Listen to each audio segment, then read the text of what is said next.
Good morning, dear learners. Welcome to teaching learning session of sociology. Today we'll start with social groups and community. In our last lecture, we discussed about culture and civilization, right? We discussed about the cultural diffusion, assimilation, and acculturation, and various other aspects of the culture as well as civilization. We contrasted and compared civilization with culture. Today, we'll start with social groups and community, right? What is community? What is the definition of community? Right? Various authors have defined community in different ways. According to Bogadas, community is a social group with some degree of we feeling and living in a given area. Right? There are certain aspects to be a community, and the one of the most important aspect is that there should be feeling of we between the work group or between the group of a people, and they should live in a common given area, right? So as per Bogadas, community is a social group. Group is what? When two or more people come together, they form a group, right? Is a social group, right? With degree of we feeling. They have we feeling and they live in a given area. As per Kingsley Davis, community is the smallest territorial group that can embrace all aspects of social life. So, as per Davis, K. Davis, right?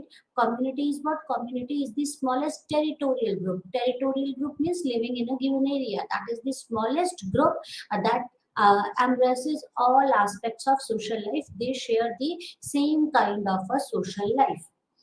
Ginsburg defines community as a group of social beings living a common life, including all the infinite variety and complexities of relations which results from that common life which constitutes it. So, as per Ginsburg, what is community? Community is again a group, right, which shares the same type of a ritual, culture, relationship, right, and it give rise to a common type of a life, right? So community is what? Community is a group of a people. In short, community is what? Community is a group of a community is a group, right? A social group which have a feeling of we. People should have feeling of we, and they should live in a common given area or a smallest territorial group which shares all the aspects of social life. That is a community. There are certain characteristics of community, right? See, all the communities need not to be self-sufficient. Some communities are all inclusive and independent of others, right? There are certain characteristics of communities like definite territory, right? It is required to be a community that there should be a well-defined territory, right? They should live in a common given area. Population is required to be a community, right? So group, because it is a group that people should be there, right? There should be a close relationship between the people. There should be that people should be associated with each other. They should share common aspects of the life, right? They should have some some common cultural aspects. So there should be a close relationship, right? And there should be a cultural similarity. To be a community, it is required that there should be a cultural similarity, that they should share some aspects or almost all aspects of their social life or the culture. They should have some same type of a rituals, then other things. So they should language, traditions, they should have they should have similarities in culture.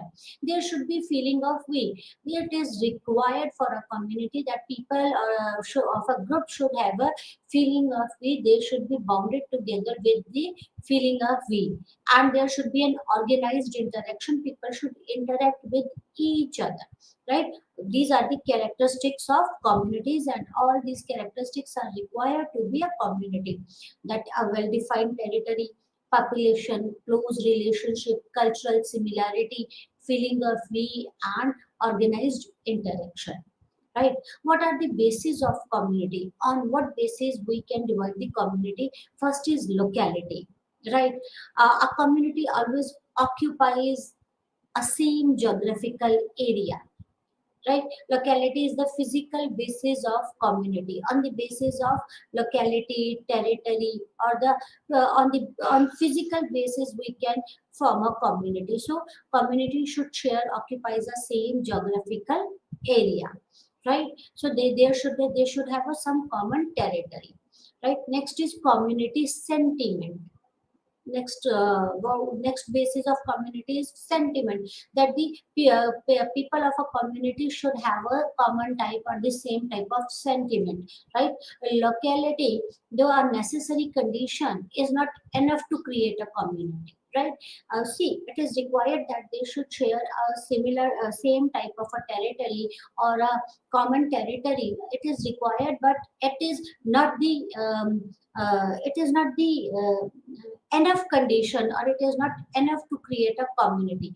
A community is a common living. See, community is what a common living, and the community sentiment, there should be a common sentiment. The sentiment means what? The sentiment means a feeling of belongingness together, that there should be a feeling of we, they should feel like that we are related to each other. People should have a feeling of belongingness. There should be feeling of we, and members should develop the feeling of we, right? We, the member of our group, we, the member of that group. It is required on the basis of we. That is on the basis of sentiments. They will we means they share the common aspects of the life, the culture and rituals, religion, language, right?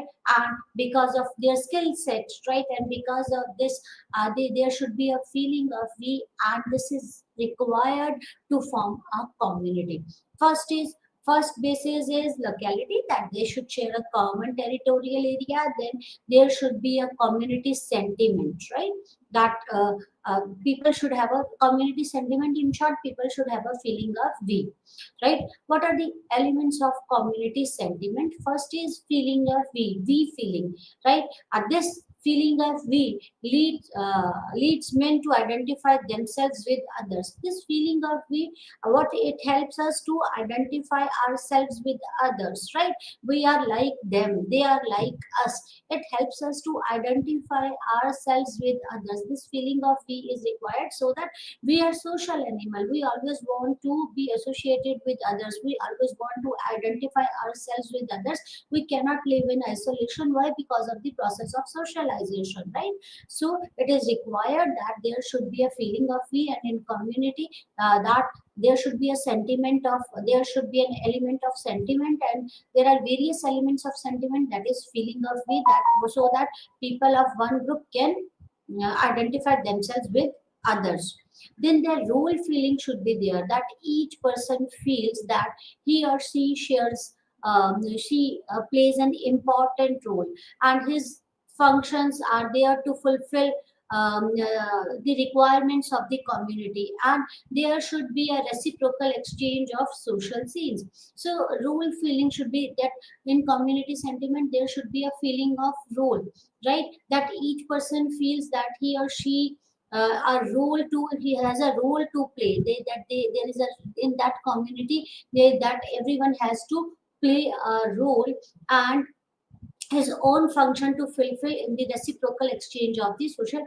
And because of this uh, uh, uh, role, they feel satisfied and they feel connected with each other, and in return, because they play a certain role, it fulfills their requirements too, right? So the role feeling should be there. Then dependency feeling is required. That dependency feeling means what? It refers to the individual sense of dependence upon the community, right, as a necessary condition of his own life, because we are social animal and we cannot live in isolation. So dependency feeling is there, that people should feel like that we are dependent on the others, we are dependent on others who are like us, right?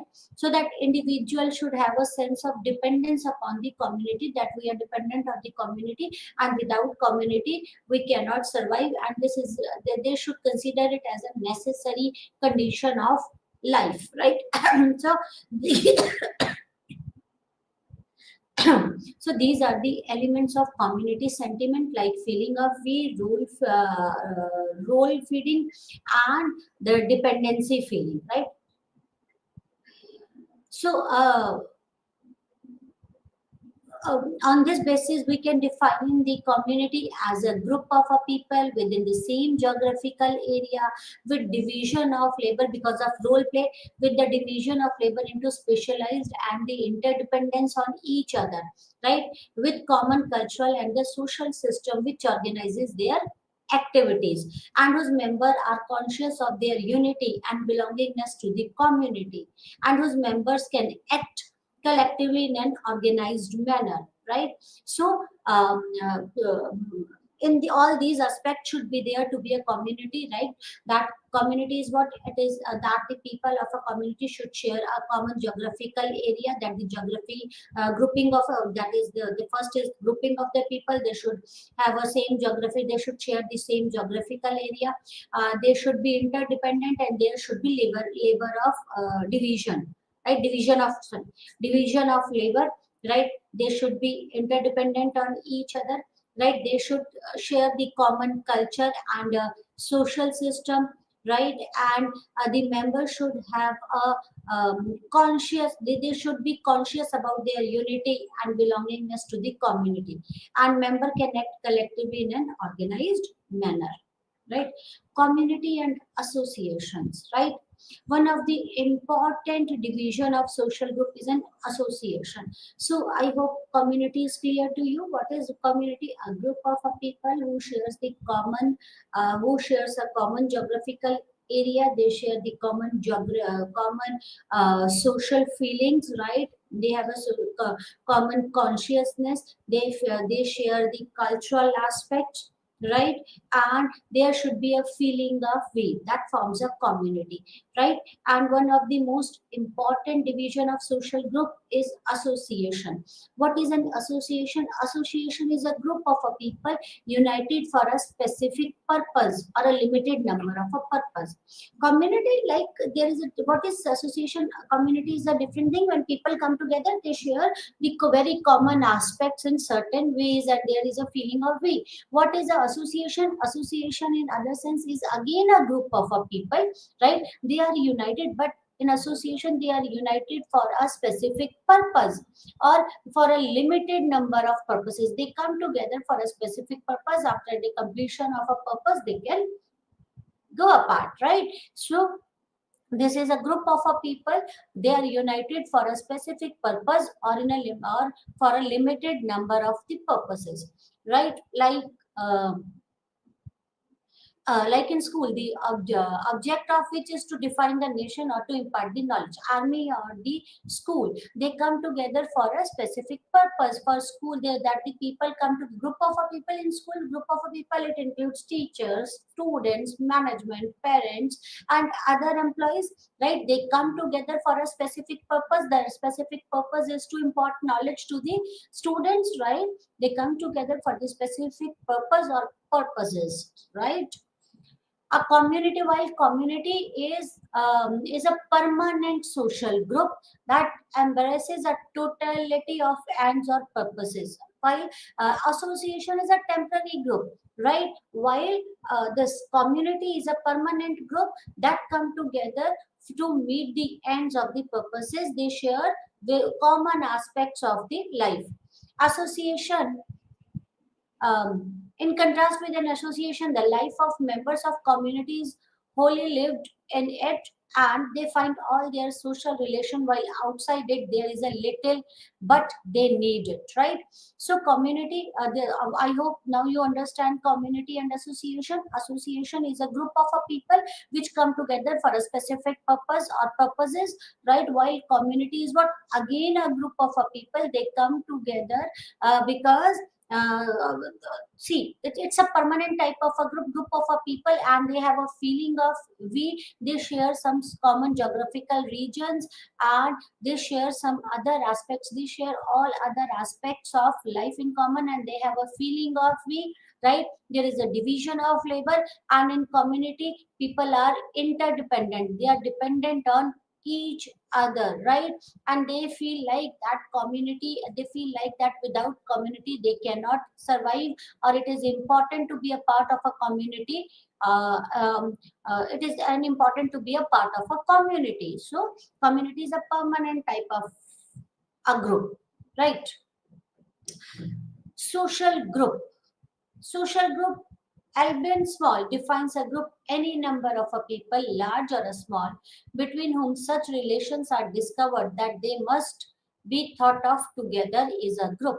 Or Bagadas defines the social group as a social group may be thought of a number of a person, two or more, who have some common objects of attention, who are stimulating to each other, who have a common loyalty and participate in similar activities, is known as a group. What is a group? When two or more people come together, right, for some specific purpose, then it forms a group, right? Like group of a student, right?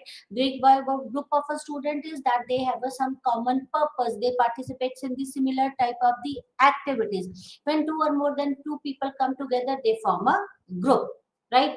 Green Arnold defines a group as an aggregate of an individual which persists in time, which has one or more interest and activities in common, which is organized. So, what is, as per Green Arnold, that group is an aggregate of an individual when two or more than two individuals come together, right, which persist in a time and has one or more common interest. They should have some common interest and activities in common, and which is organized. That they should have some common interest and activities. They come together, right, because of the common interest, activities, or because of many other things. Right? Williams defines the social group as an aggregate of people playing interrelated roles and reorganized by themselves or others as a unit of interaction. Right? C.H. Cooley divides. Okay. So I hope now group is clear. When two or more people, when two or more than more than two people come together, they form a group. Right? They have some common purpose, right? That depends, again, they have some common purpose or activities, right? Then C.H. Cooley divides the group into the two, the primary group and the secondary group, on the basis of the kind of contact, right? C.H. Cooley has divided the group, two or more individual come together to form a group, right? And this C.H. Cooley has divided the group into two, the primary group and the secondary group. F.H. Giddings classify groups into genetic or congregate on the basis of the type of relationship, right? While C.H. Cooley divided it into two, primary group and secondary group, on the basis of contact, on the basis of contact, right? While Giddings classified it into genetic or congregate, right? On what basis? On the basis of relationship. While Sumner makes a distinction between in-group and out-group on the basis of consciousness of kind. So various sociologists or authors have divided it in groups into many types, right, on various bases. C.H. Cooley divided the group on the basis of contact, primary group and secondary group. Giddings on the basis of genetic, that is genetic and congregate. And then Sumner makes the distinction between the in-group and the out-group on the basis of consciousness, right? While Hassan classifies the group on the basis of their relations to other group into social, unsocial, pseudo-social, or pro-social group. So on the basis of the relationship, right, Hassan divided it into pro-social, pseudo-social, or unsocial group. Miller divides the social group into horizontal group and the vertical group. So various authors have divided it into various groups. Primary, C.H. Cooley has divided the group into the primary group and the secondary group. The primary group, this term was coined by Charles Hudson Cooley. Charles Hutton Cooley, right, in 1909 in his book Social Organization, right? A primary group, what is a primary group? A primary, as per Cooley, the primary group is relatively small group, right? That member of this group generally have face-to-face interactions, or face-to-face contacts, and they have intimate and cooperative relationship as well as strong loyalty. So primary group, that is, as per Charles Cooley, primary group is a relatively small group, right? There are very few members in this group, and members of the groups are generally have face to face interaction or contacts, that people have face to face contact, that they can look at each other, right? They live together, they have the intimate and cooperative relationship as well as strong loyalty, right? Like family members, right? It is a relative, family is a relatively small group, right? They have face to face contact, like father, mother and the kids, they have face to face contact, they have intimate relationships, right? They have a strong loyalty for each other, and they cooperate each other, they have a cooperative relationship. So all these are the characteristics of a primary group. The primary group comes to an end when one or more member leave it. They cannot be substituted by the others. That the primary groups come to an end when one or more member leave the group, right? Because of any of the reason, but no one else can, no other member can substitute that member. Like mother, no one other can substitute the mother, father, brother, sister, grandmother, or anyone else, right? So primary members, that the members cannot be substituted, right? The best example is family or friendship are the peer group, right? So family is the best example of primary group, while secondary group in several aspects are opposite to the primary groups, right? They are generally large groups. Secondary groups are large groups. Member of secondary groups maintain a relatively limited, formal and impersonal relationship with one another, right? While the members, they have, while in primary group the members have a cooperative, loyal and have intimate relationship with each other, while in secondary group, right, members have limited, formal and impersonal relationship with each other. They have a limited access to each other, they have a limited relationships, formal type of a relationship, they carry the formal type of the relationship and the impersonal type of a relationship. Secondary groups are specific or specialized interest group, right? Secondary group is what? Secondary group is specialized or interest type of a group, specialized interest type of the groups, right? There is a well defined division of labor in secondary group, right? And secondary group may continue irrespective of whether its original member continue to be members or not, right? So someone else can substitute the member in the secondary group, right? Like example, a football team, a cricket team, or any team, right? A musical club, right? Or any employee of the any of the organizations are the example of the secondary group, right? So secondary group is what? Secondary, so difference between the primary and the secondary group, right? The size of the primary group is small, while the size of the secondary group is comparatively larger or bigger, right? There exists a personal and intimate relationship among the members of a primary group, while the relationship among the members of the secondary group is relatively impersonal and formal and limited. There are much face-to-face communication among the members of the primary group, while in the secondary group, the members have a little face-to-face interaction, right? Members have a strong sense of loyalty and a feeling of we in the primary group, but in case of a secondary group, anonymity prevails, right? So there is no feeling of we in secondary group. Informality is most common aspects into the primary group, right? The group secondary group usually the group usually doesn't have the name, officers or regular meeting in place, but in secondary group such formality prevails, right? In primary group, that informality is there, right? People don't make a formal relationship, right? They have intimate type of the relationship, right? They don't have any offices or regular meeting type of a things takes place in the primary group, while in secondary group all this happens. Primary groups are the relation oriented, but secondary groups are goal oriented. This is the most important thing, that primary group is relation oriented, while secondary group is goal oriented, right? When a people come together to complete a specific goals, they form a secondary group, while when the people are related to each other, then it is known as the primary group, right? In primary group, the relations are inclusive, and that is why the absence of a person cannot be fulfilled by the another. That is, no one else can substitute the member of the primary group, right? So it is an inclusive type of a relationship. In primary group, there is an inclusiveness of a relation is not found in the secondary group, right?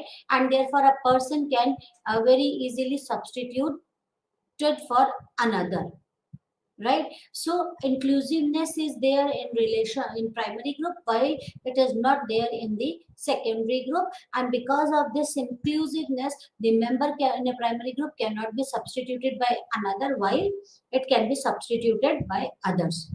Virtues like love, sympathy, mutual help flourish in the primary group, while secondary group promotes the self-interest and the individuality. Why? Because secondary group, people comes together in secondary group to achieve the certain common goals, while the virtues like love, right, like help, sympathy, all this flourish in the primary group, while that is secondary group is goal oriented, so people have a self interest and individuality, right? Group decisions are mere traditional and non rational in primary group, while in secondary group decision are more rational and our emphasis is on the efficiency, right? So I hope this is clear, what is primary group and what is secondary group. There are another terms, that is Gemeinschaft and Gesellschaft. What is Gemeinschaft and Gesellschaft? It was developed by F. Tönnies, right? In 1887, the Gemeinschaft is a social system in which most relationships are personal or traditional, and often both. So, when the relationships are personal or traditional both, then that is known as Gemeinschaft, right? Like example is feudal manner, right? A small community held together by combination of personal relationship and status obligation, right? Although the great inequality exists in Gemeinschaft, while in Gesellschaft, a society of tradition is replaced with society of contract, right? In this society, neither a personal attachment nor the traditional rights and duties are important. The relationship between the people are determined by the bargaining and defined in the written agreements, right? In Gemeinschaft, the primary group relationships were dominant, while in Gesellschaft, the secondary group relationship gained in the importance, right? So, like the primary group, C.H. Pule defined the primary group and the secondary group in the same way. Tönnies, F. Tönnies defined the Gemeinschaft and the Gesellschaft. Gemeinschaft is what? It is like a primary group, right? And the social relationship is because of the either because of the is either because either is the type of the personal or the traditional, or it could be because of both, right? So is the most relationships are personal type of a relationship or traditional type of the relationship, right? And there are certain combination, right, of personal relationship and status obligation, although inequalities were there, while in the Gesellschaft society, the tradition is replaced by the contract, right? Uh, in this society, neither personal attachment nor traditional rights and duties are important. The relationship between people are determined in Gesellschaft by bargaining and by written agreements. So Gemeinschaft is like a primary group and Gesellschaft is like a secondary group, right? So primary group and secondary group, that Gemeinschaft and Gesellschaft is somewhat similar to that. Then the in group and out group, right? This twin term was introduced by W.G. Sumner to refer insider in a we relationship in contrast with outsider to the relationship, right? So it was on the basis of relationship in that is in group and the out group, right? So G. Sumner refers insider in as we relationship member of our community, we, right? In contrast outside group, that is outsider to the relationship, that someone outside. Sumner used the term in group in his celebrated book Folkways. Right? There are some group in which I belong. My family, my religion, my university, my profession, my nation, any group which proceeds with the pronoun my, right? These are in group because I feel I belong to them.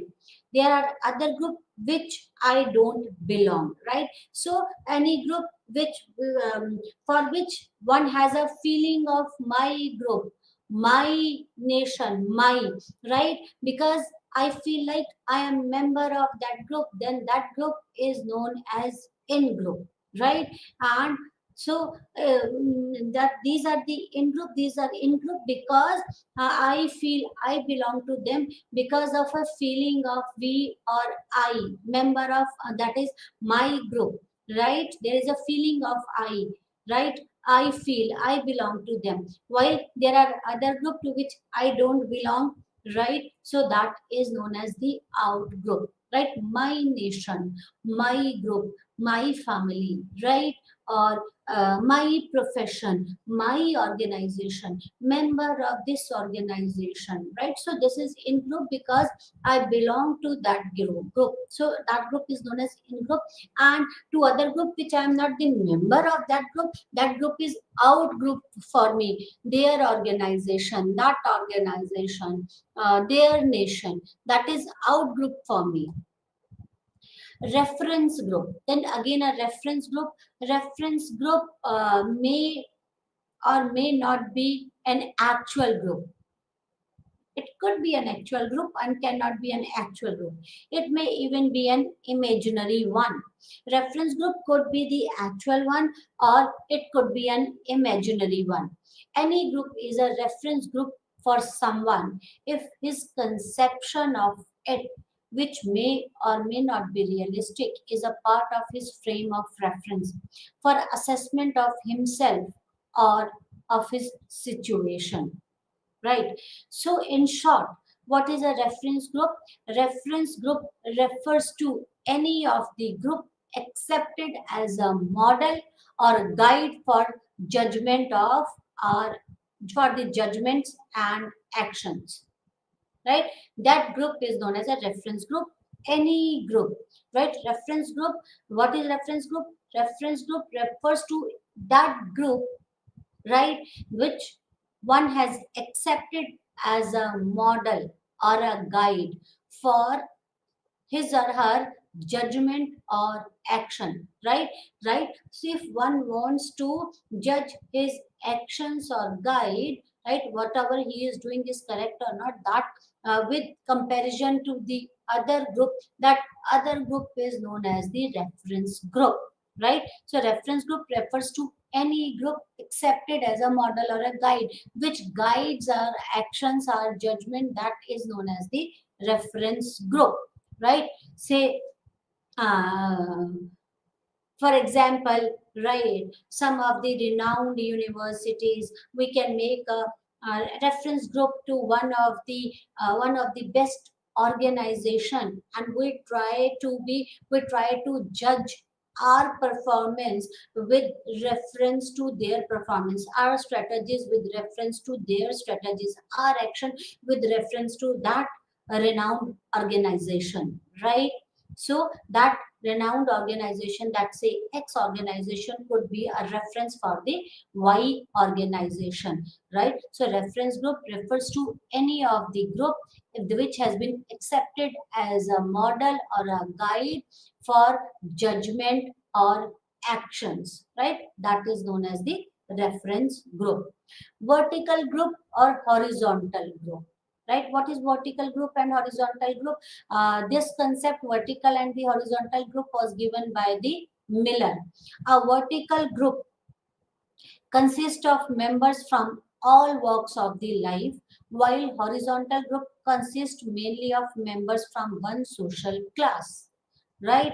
Occupational groups of doctors, electrician, engineer, etc. are example of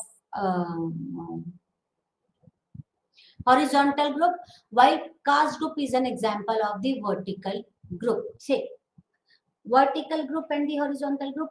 Vertical and horizontal, I hope you understand what is vertical group. Vertical group is like this and horizontal group is like this. Vertical group consists of members from all walks of the life, right? While horizontal consists members of from one social class, right? So vertical group, that it consists the members from all walks of the life, because it is vertical, that it includes the member from all vertices, right? Example is the occupational groups, like uh, uh, uh, say electricians, right? Or doctors or bankers, right? It includes the members from the all walks of the life, right? That is known as the vertical group. While horizontal group, that it includes the members from the one social class, that is known as the horizontal class. Example, the caste group, class. Say, suppose if we say lower class, so it in or a middle class or the higher class, right? Or the upper middle class. So these are the example, that it includes the members from the same class, right? That is the horizontal group, that it consists mainly members from the same social class, right? Or example of horizontal group could be the caste, class or caste, right? While vertical, that members of the middle class, it forms a horizontal group, right? While caste, members of the caste, member of the same caste, it forms a horizontal group. Vertical group, when we includes the members from the different classes, then it forms a vertical group. So vertical group, it includes the members from the all walks of the life, while the horizontal group is which includes the members from the one walk of the life, from the one group or the strata, right? That is known as the horizontal group, right? Then the institutional groups and non-institutional groups. Institutional groups are those which functions through rituals, symbols, officers, code of conduct, regulatory power, including power to punish. The nation is an institutional group.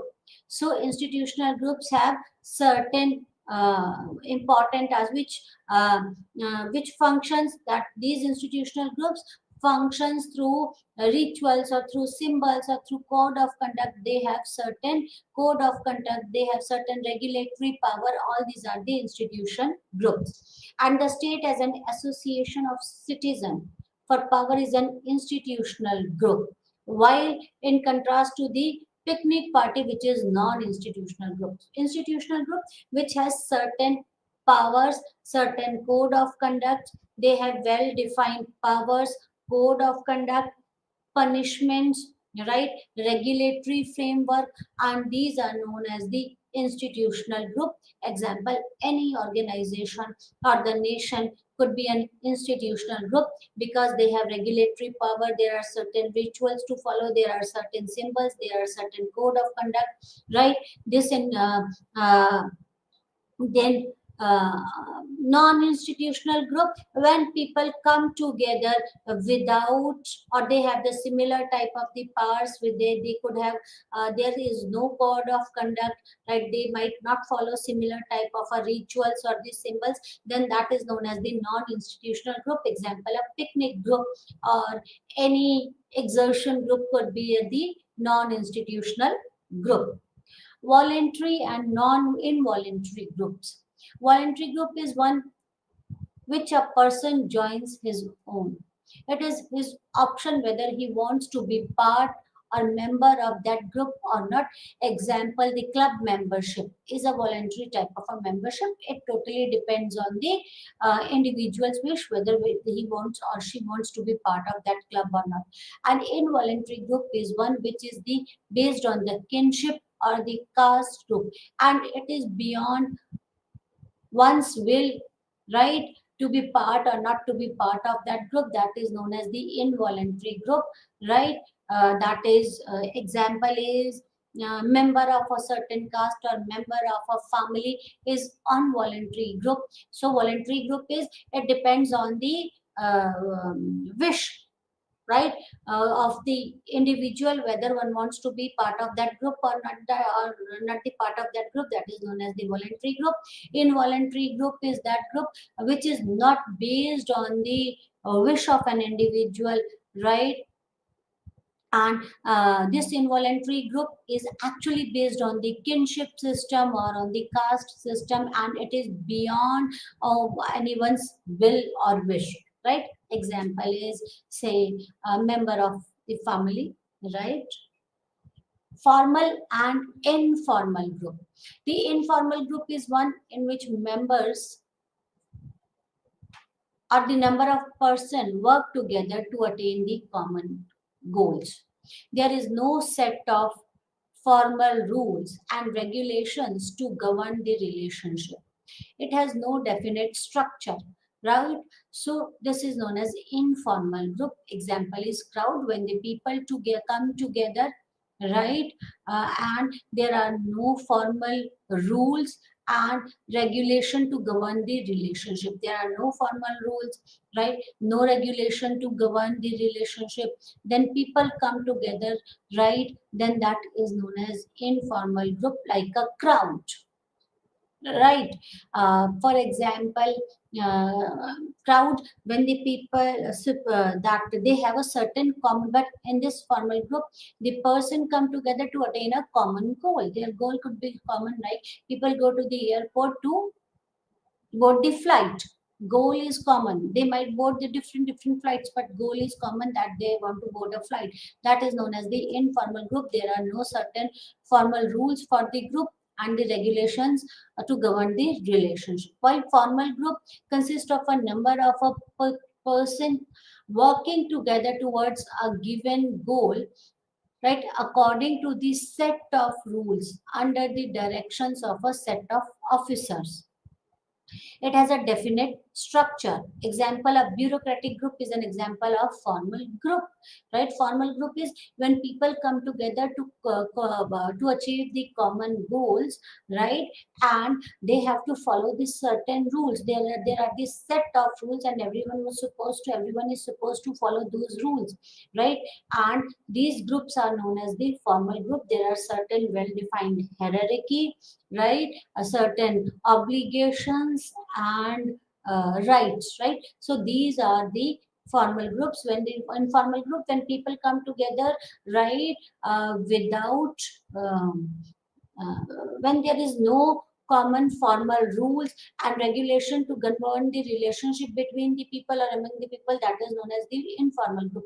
And formal group is when there is a relationship and when there are the formal rules, right, and regulation to govern the relationship, then that is known as the formal groups, right? I hope this is clear, right? What is a group?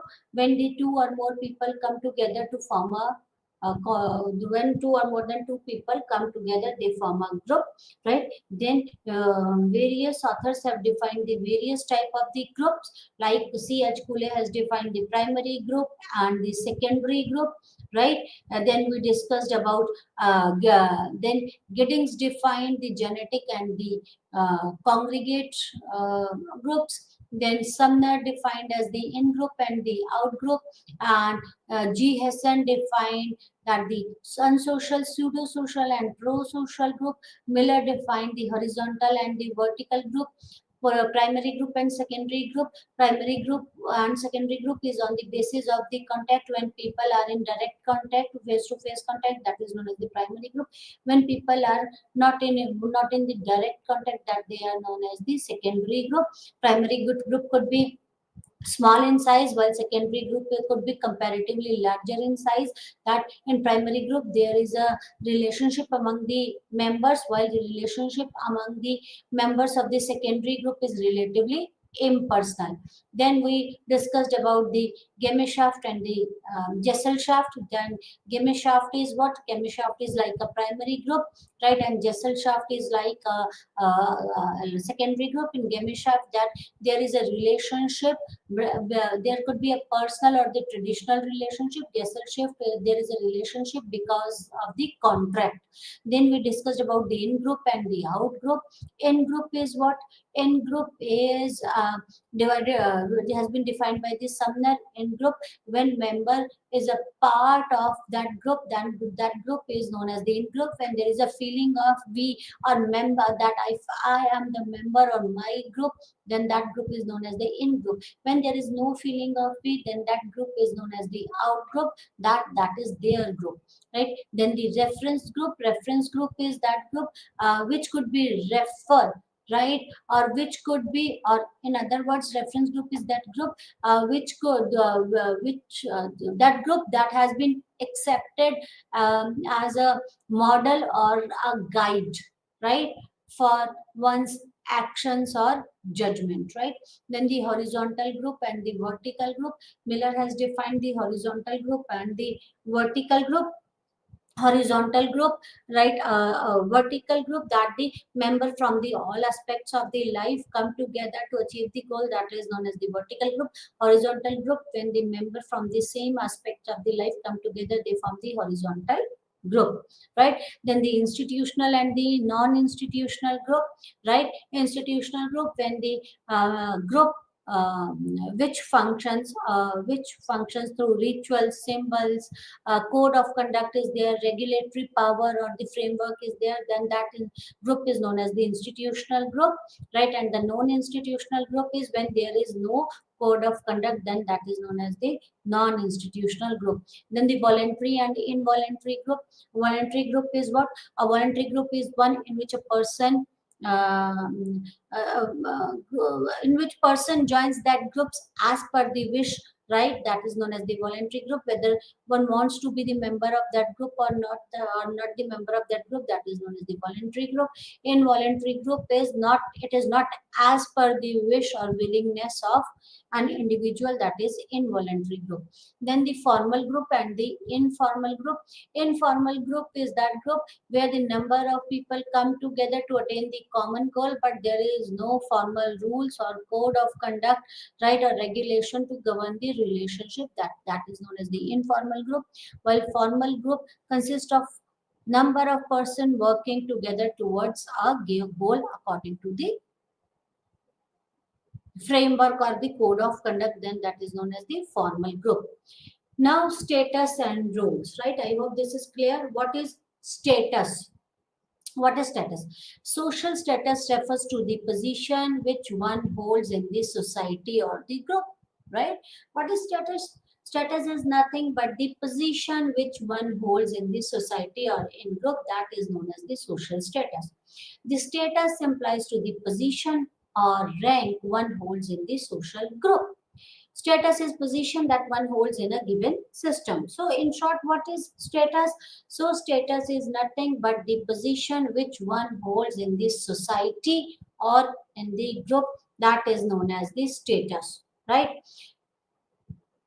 Every status holder is a role performer. Everyone has to perform a role, and that roles are associated with status. In social group, every member has a status role position. All status role do not command the similar position or authority or social recognition authority. Status role, right? Right? First of all, clear what is status. Then we'll clarify that status role.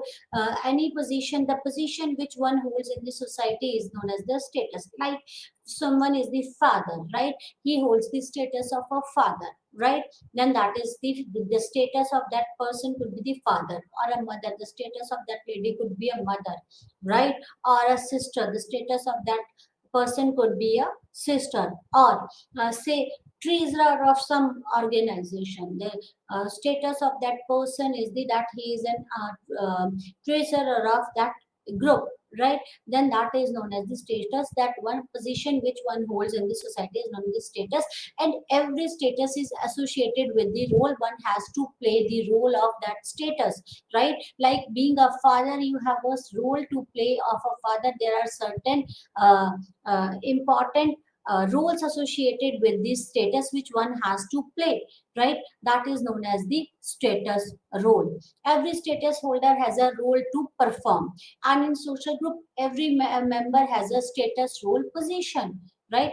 Like all status do not command the similar position authority, right? Like the father could have more authorities than a son, right? So every status role do not command the similar position authority or the social recognition authority. Status role of a father as the head of the family in patriarchy society, like that of differs from his status role in matrilineal society.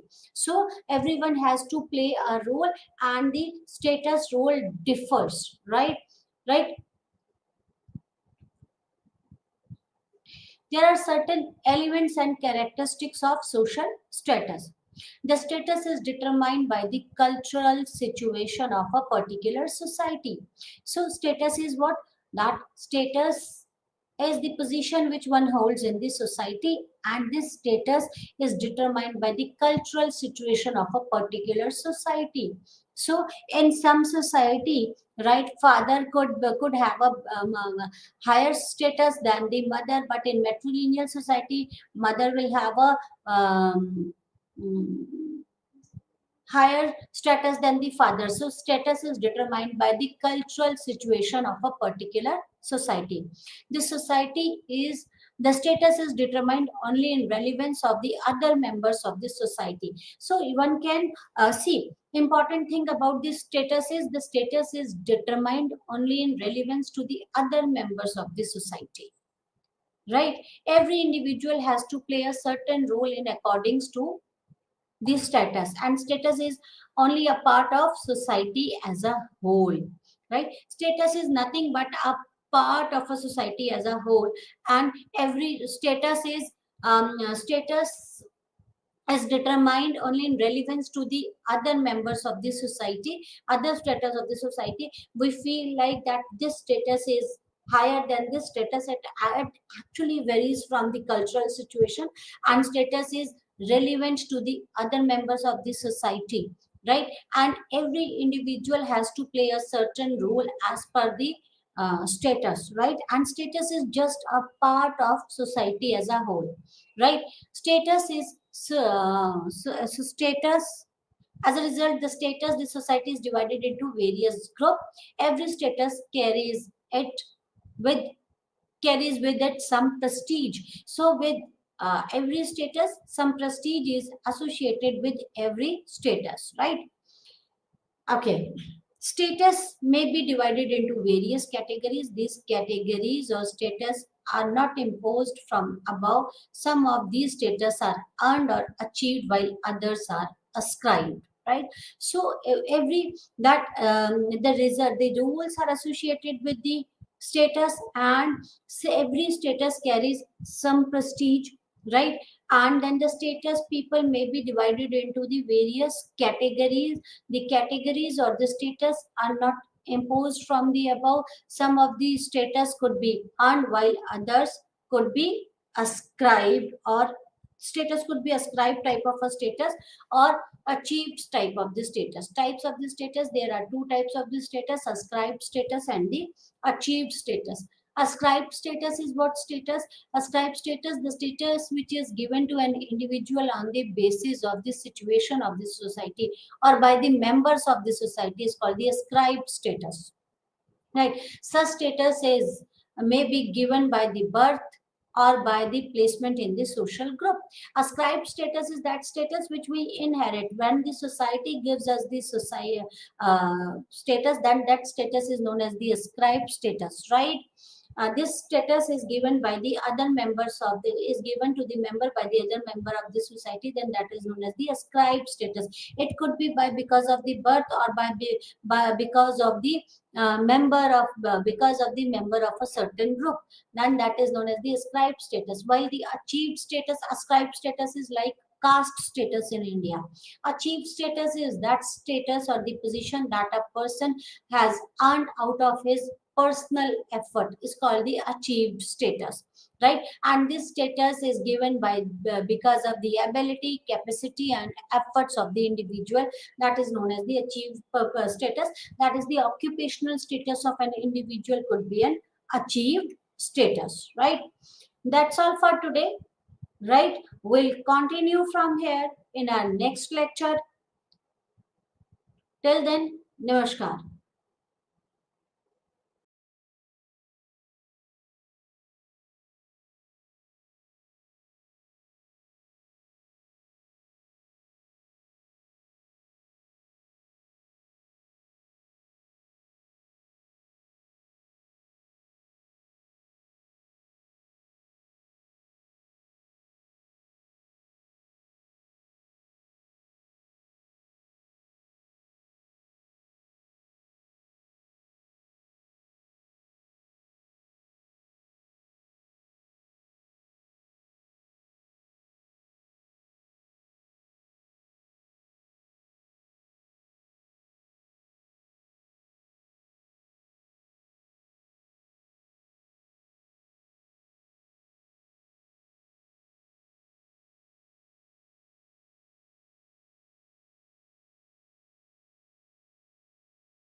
నా పేరు doctor Abbas. ఈరోజు మనము ML డర్ఖేమ్ అయినటువంటి methodology అయినటువంటి సామాజిక వాస్తవాల గురించి మనం మాట్లాడుకుందాము.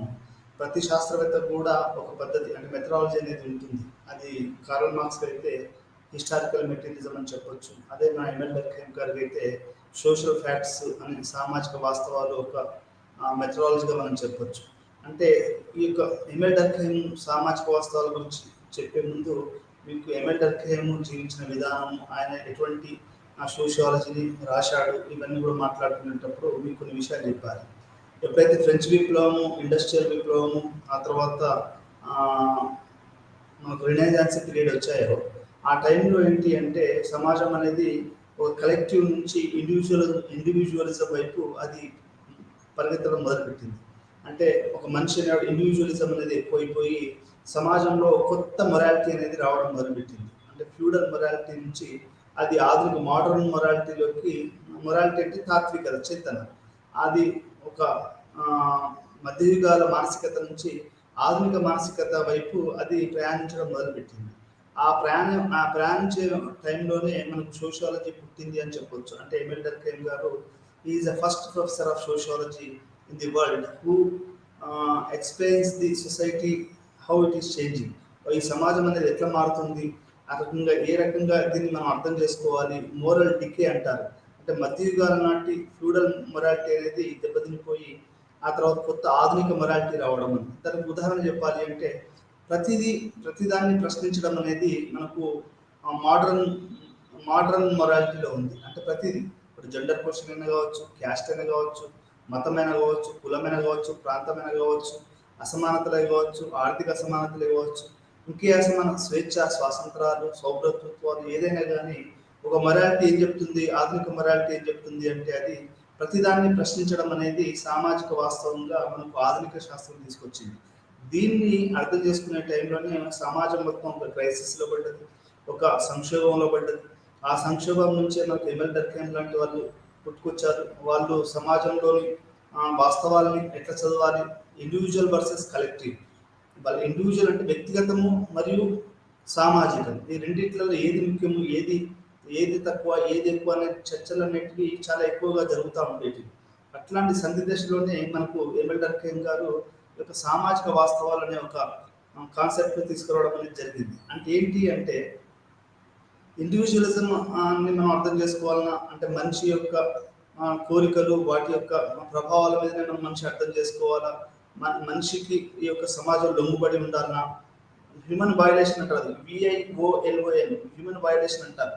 అంటే హ్యూమన్ వయలేషన్కి మనిషి సమాజం అనేది లొంగిపోయి ఉండాలా, మానవ యొక్క ఇచ్చ అంటారు, వెలియేషన్ అంటే ఇచ్చ, మానవ ఇచ్చకి సమాజం అనేది లొంగి ఉండాలన్నా, ఇప్పుడు సమాజానికి మానవుడు లొంగి ఉండాలన్నా, ఈ ప్రశ్న అనేది ఒక సందిగ్ధమైనటువంటి పరిస్థితులకు నెట్టివేసిన సమాజాన్ని ఒక ఫ్యూడల్ క్యారెక్టర్ నుంచి ఒక ఆధునికమైనటువంటి క్యారెక్టర్ సమాజం మారుతున్నటువంటి దశలో మనకు ఈ యొక్క ఎంఎల్ డర్ఖేమ్ గారు సామాజిక వాస్తవాలు అనేవి ఉంటాయనేది ఆయన చెప్పాడు. అప్పటి వరకు ఉన్నటువంటి హ్యూమన్ బెంతమ్ థీరీస్ని కానివ్వండి, రూసోస్ థీరీస్ని కానివ్వండి, వీటన్నిటిని కూడా మనకు ఎంఎల్ డర్ఖేమ్ గారు కాదు అని చెప్పేసేసి ఆయన అంటే మనిషి తన స్వార్థం గురించే పనిచేస్తాడు అంటే అది కాదు, మనిషి తన ఇచ్ఛాధారి అని అంటారు కదా, ఇచ్ఛాధారిగా తన వ్యక్తిగత స్వార్థాల గురించే పనిచేస్తాడు అని ఏదైతే బెంతమ్ చెప్పాడో యూటిలిటేరియన్ థియరీని, దాన్ని వ్యతిరేకిస్తూ ఎంఎల్ డర్ఖేమ్ ఏం చెప్తారంటే కలెక్టివ్ కాన్షియస్నెస్ అనేది ఉంది,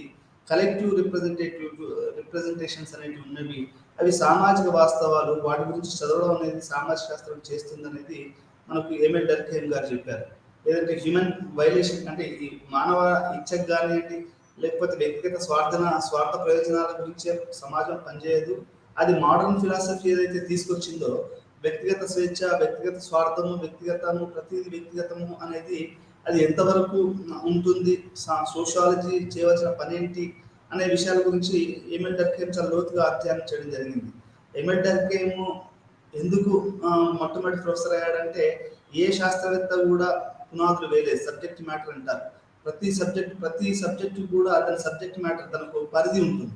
ఈ సోషియాలజీ కూడా ఒక పరిధిని ఏర్పాటు చేసిన వాడు, ఒక సబ్జెక్టు, ఒక ఏరియాను ఏర్పాటు చేసిన వాడు మనం ఎంఎల్ డర్ఖేమ్ అని చెప్పొచ్చు. ఎందుకంటే అంతకుముందు కార్ల్ మార్క్స్ ఎప్పుడు సొసైటీ సోషియాలజీకి పునాది వేయలేదు. మనకు ఎమ్మెల్ డర్కేమ్ మాత్రమే సమాజాన్ని కూడా ఒక సైంటిఫిక్ పద్ధతిలో చదవచ్చు అనేది మొట్టమొదటిసారిగా మనకు ఎమ్మెల్ డర్కేమ్ చెప్పాడు. దీనికి ముందు ఇంకొక చిన్న విషయం చెప్పాలి మీకు. అప్పటి వరకు ఏంటంటే 18వ శతాబ్దంలో ఏంటంటే మెడిసిన్ అనేది పుంఖానుగా డెవలప్ అయిపోయి ప్రతిదీ కూడా ఒక సైంటిఫిక్ మెథడ్ అనేది ఏర్పడేది. అంటే ఆపరేషన్ చేయాలన్నా కానివ్వండి, లేకుంటే ఇంకేదైనా జ్వరం వచ్చినప్పుడు కానివ్వండి, లేకుంటే ఇంకేదైనా జరిగినప్పుడు కానీ మనిషిని ఒక సైంటిఫిక్గా పరిశోధించేసి దానికి మెడిసిన్ అనుకొని దానికి మందులు ఇవ్వడం అనేది మనకు ఆధునిక యుగంలో జరిగింది. దాని పర్యవసానంగానే అంటే దానికి ఇప్పుడు మానవ శరీరంలో చాలా భాగాలు ఉన్నాయండి. ఆ భాగాలలో కళ్ళు ఉన్నాయి, ముక్కు ఉన్నది, నోరు ఉన్నది, చెవులు ఉన్నాయి, రకరకాల భాగాలు ఉన్నాయి. ఆ భాగాలకి ఏంటంటే ఒక్కొక్క దానికి ఒక్కొక్క రోగం వస్తుంది. మనకు పంటి నొప్పి ఉందనుకోండి, మన చేయి నొప్పి అయినా కానీ ఏం కాదు, మనకు పంటి నొప్పి వచ్చిందనుకోండి భరించలేని నొప్పి ఉంటుంది. లేకుంటే టెస్టికల్స్ మన వృషణాలకి దెబ్బ తాకింది అనుకోండి, అంటే ఒక్కొక్కసారి అక్కడ కొడితే మనకి చచ్చిపోయే అవకాశం ఉంది. అంటే సెన్సిటివ్ ఏరియాస్ ఉంటాయి. ఆ సెన్సిటివ్ ఏరియాస్ అంటే కొంచెం వాటిని కనుక మనం కొట్టామనుకోండి, కళ్ళు ఉన్నాయి సెన్సిటివ్ ఏరియా, పనులు ఉన్నాయి అది కూడా ఒక సెన్సిటివ్ ఏరియా, నువ్వు వీటి మీద కొడితే ఏం కాదు. అదే కానీ నువ్వు ముక్కు మీదనో, కళ్ళ మీదనో, వృషణాల మీదనో, ఇక్కడ ఒకటి హృదయం మీదనో కొట్టామనుకో అదేమైంది అని మనం చనిపోయే అవకాశం ఉంది. అంటే ఇట్లా ఈ యొక్క సైన్స్ అనేది, మెడిసిన్ అనేది విపరీతంగా డెవలప్ కావడం అనేది 18వ శతాబ్దంలో జరిగింది. ఒక సైంటిఫిక్ మెథడ్ అనేది మొట్టమొదటిసారిగా మనకు ఈ వైద్య విప్లవంలో వచ్చింది. ఆ మెథడ్ని కూడా సమాజాన్ని వాడవచ్చు, సమాజాన్ని చదవచ్చు అనేది మొట్టమొదటిసారిగా ఎమ్మెల్ డర్కేమ్ గారు చెప్పారు. దాన్ని సైంటిఫిక్ మెథడ్ అని కూడా అన్నారు. ఏ రకంగానైతే ఒక శరీర భాగాలను మనం ఎట్లయితే చదువుతున్నామో, అధ్యయనం చేస్తున్నామో, అదే రకంగా సమాజంలోని భిన్న భాగాలను కూడా మనము దేనికి రోగం వస్తే, విద్యకు రోగం వస్తే ఒక మందు వేయచ్చు, లేకుంటే పెళ్లి, మ్యారేజ్ వీటికి ఏదైనా రోగం వచ్చింది అనుకోండి, ఇప్పుడు కట్నం అనే రోగం వచ్చింది, దానికి ఎట్లా మంది వేయాలి అంటే ఇవి కూడా రకరకాల భాగాలు. సమాజంలో ఏంటంటే పెళ్లి కానివ్వండి, విద్య కానివ్వండి, కుటుంబం కానివ్వండి, సంబంధాలు కానివ్వండి, వ్యవసాయం కానివ్వండి, వాడు పనిచేసే పని కానివ్వండి, ఎట్లాంటి పనులు చేస్తున్నాడు, ఇవన్నీ కూడా మన మతం కానివ్వండి, ఇవన్నీ కూడా కులం కానివ్వండి, భాష కానివ్వండి, ఇవన్నీ కూడా ఏంటంటే మనం పాటించే విలువలు కానివ్వండి, ఇవన్నీ కూడా ఏంటంటే సామాజిక వాస్తవాలు. ఈ వాస్తవాలని మనం ఎట్లా అర్థం చేసుకోవాలి అనేది మనకు ఎమ్మెల్ డర్కేమ్ గారు చెప్పారు. అంటే వీటిని కూడా మనం ఏ రకంగా అయితే మెడిసిన్ మన శరీరంలోని భాగాలను ఎట్లయితే చదువుతుందో, మన మొత్తం శరీరం వివిధ భాగాలు కలిసి మనం మనిషి తయారవుతామో, అంటే every part will help to the maintaining of whole. మొత్తం అన్ని పనిచేస్తేనే మనం ఇక్కడ మనిషి అనేవాడు ఉంటాడు. మన ముక్కో, నోరో, పెదవులో, లేకుంటే మన కాల్లో ఇంకేదో పని చేయకపోతే మనం పని చేయడం అనేది చాలా కష్టంగా తయారైంది.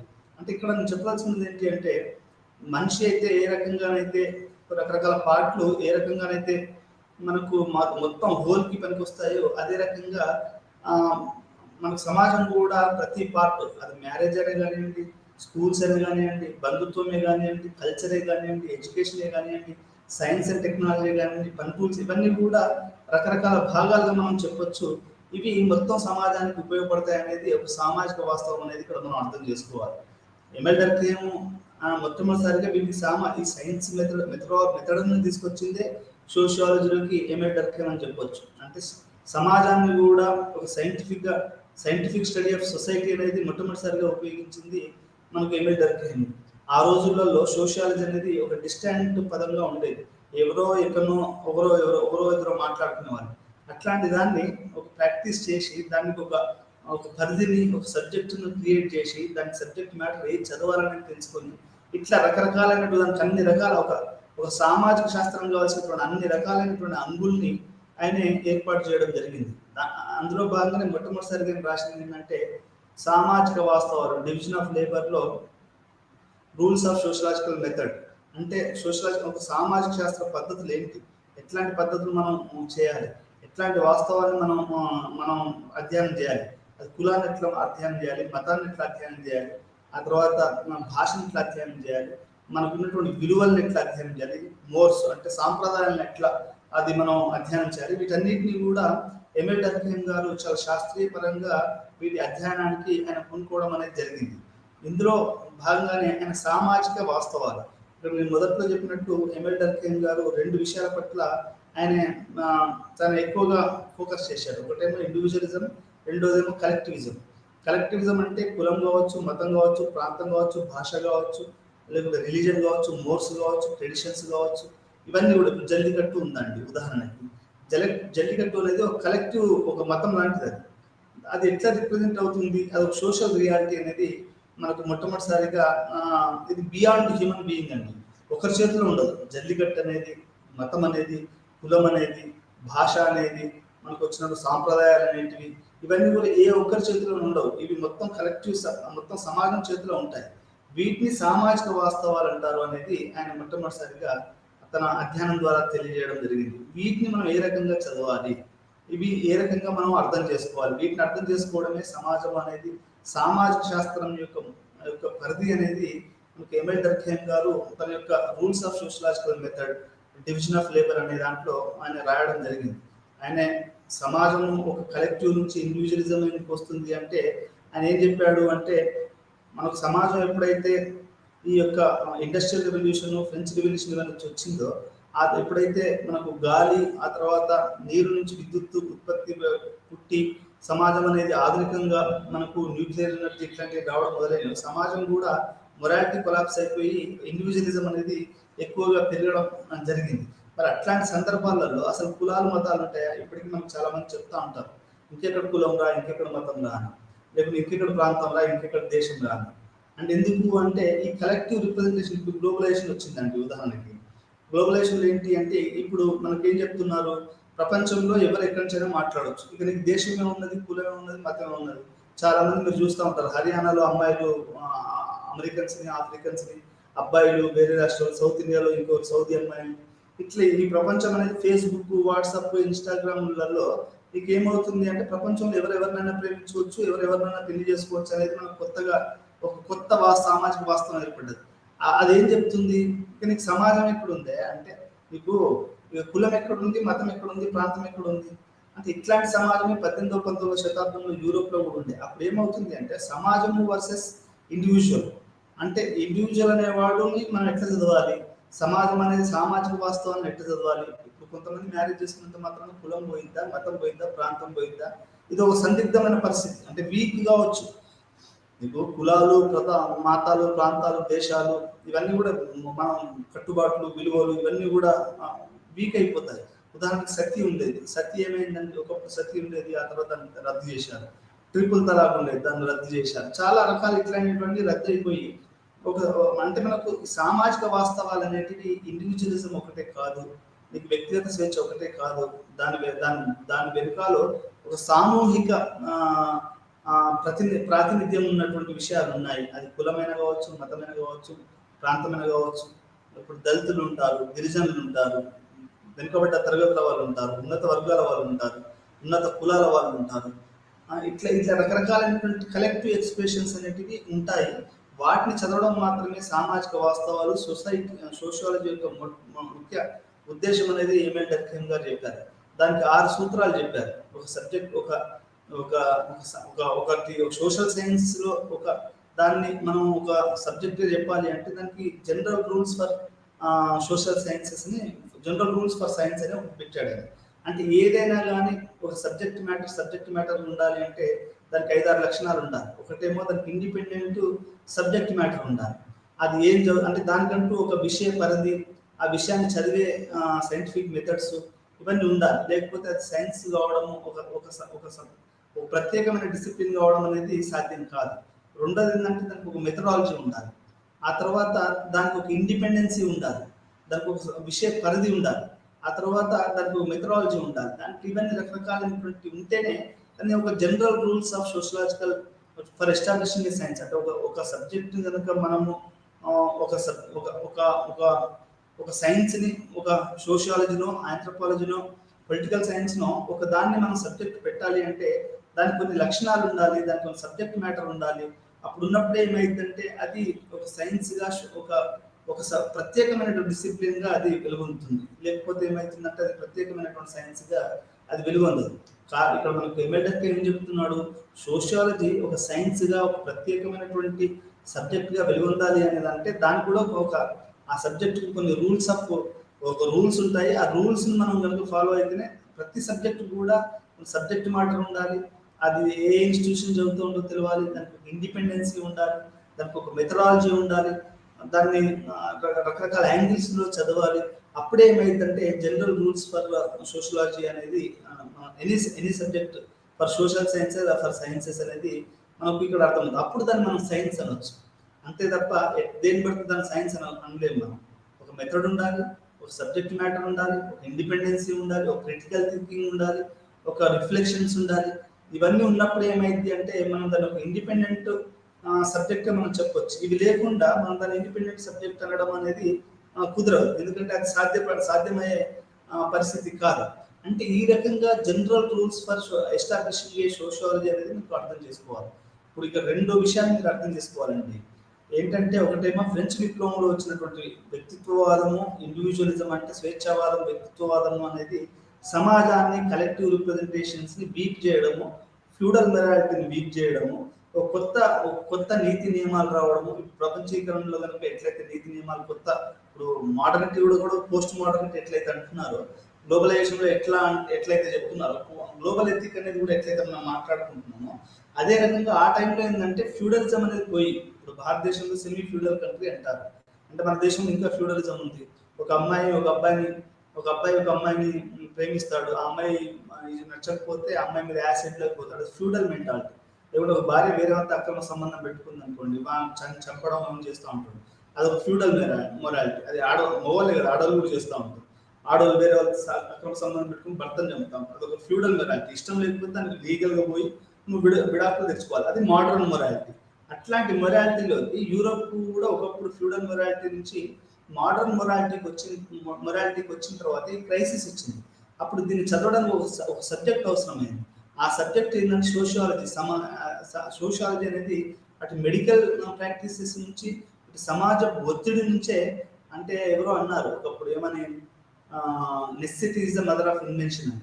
అంటే సామాజిక శాస్త్రం అవసరం అనేది మనకు 18వ శతాబ్దంలో వచ్చింది. కాబట్టి సామాజిక శాస్త్రం కొత్త సమాజం అనేది ఒక కొత్త శాస్త్రానికి జన్మనిచ్చిందని చెప్పొచ్చు. అదే సామాజిక శాస్త్రం.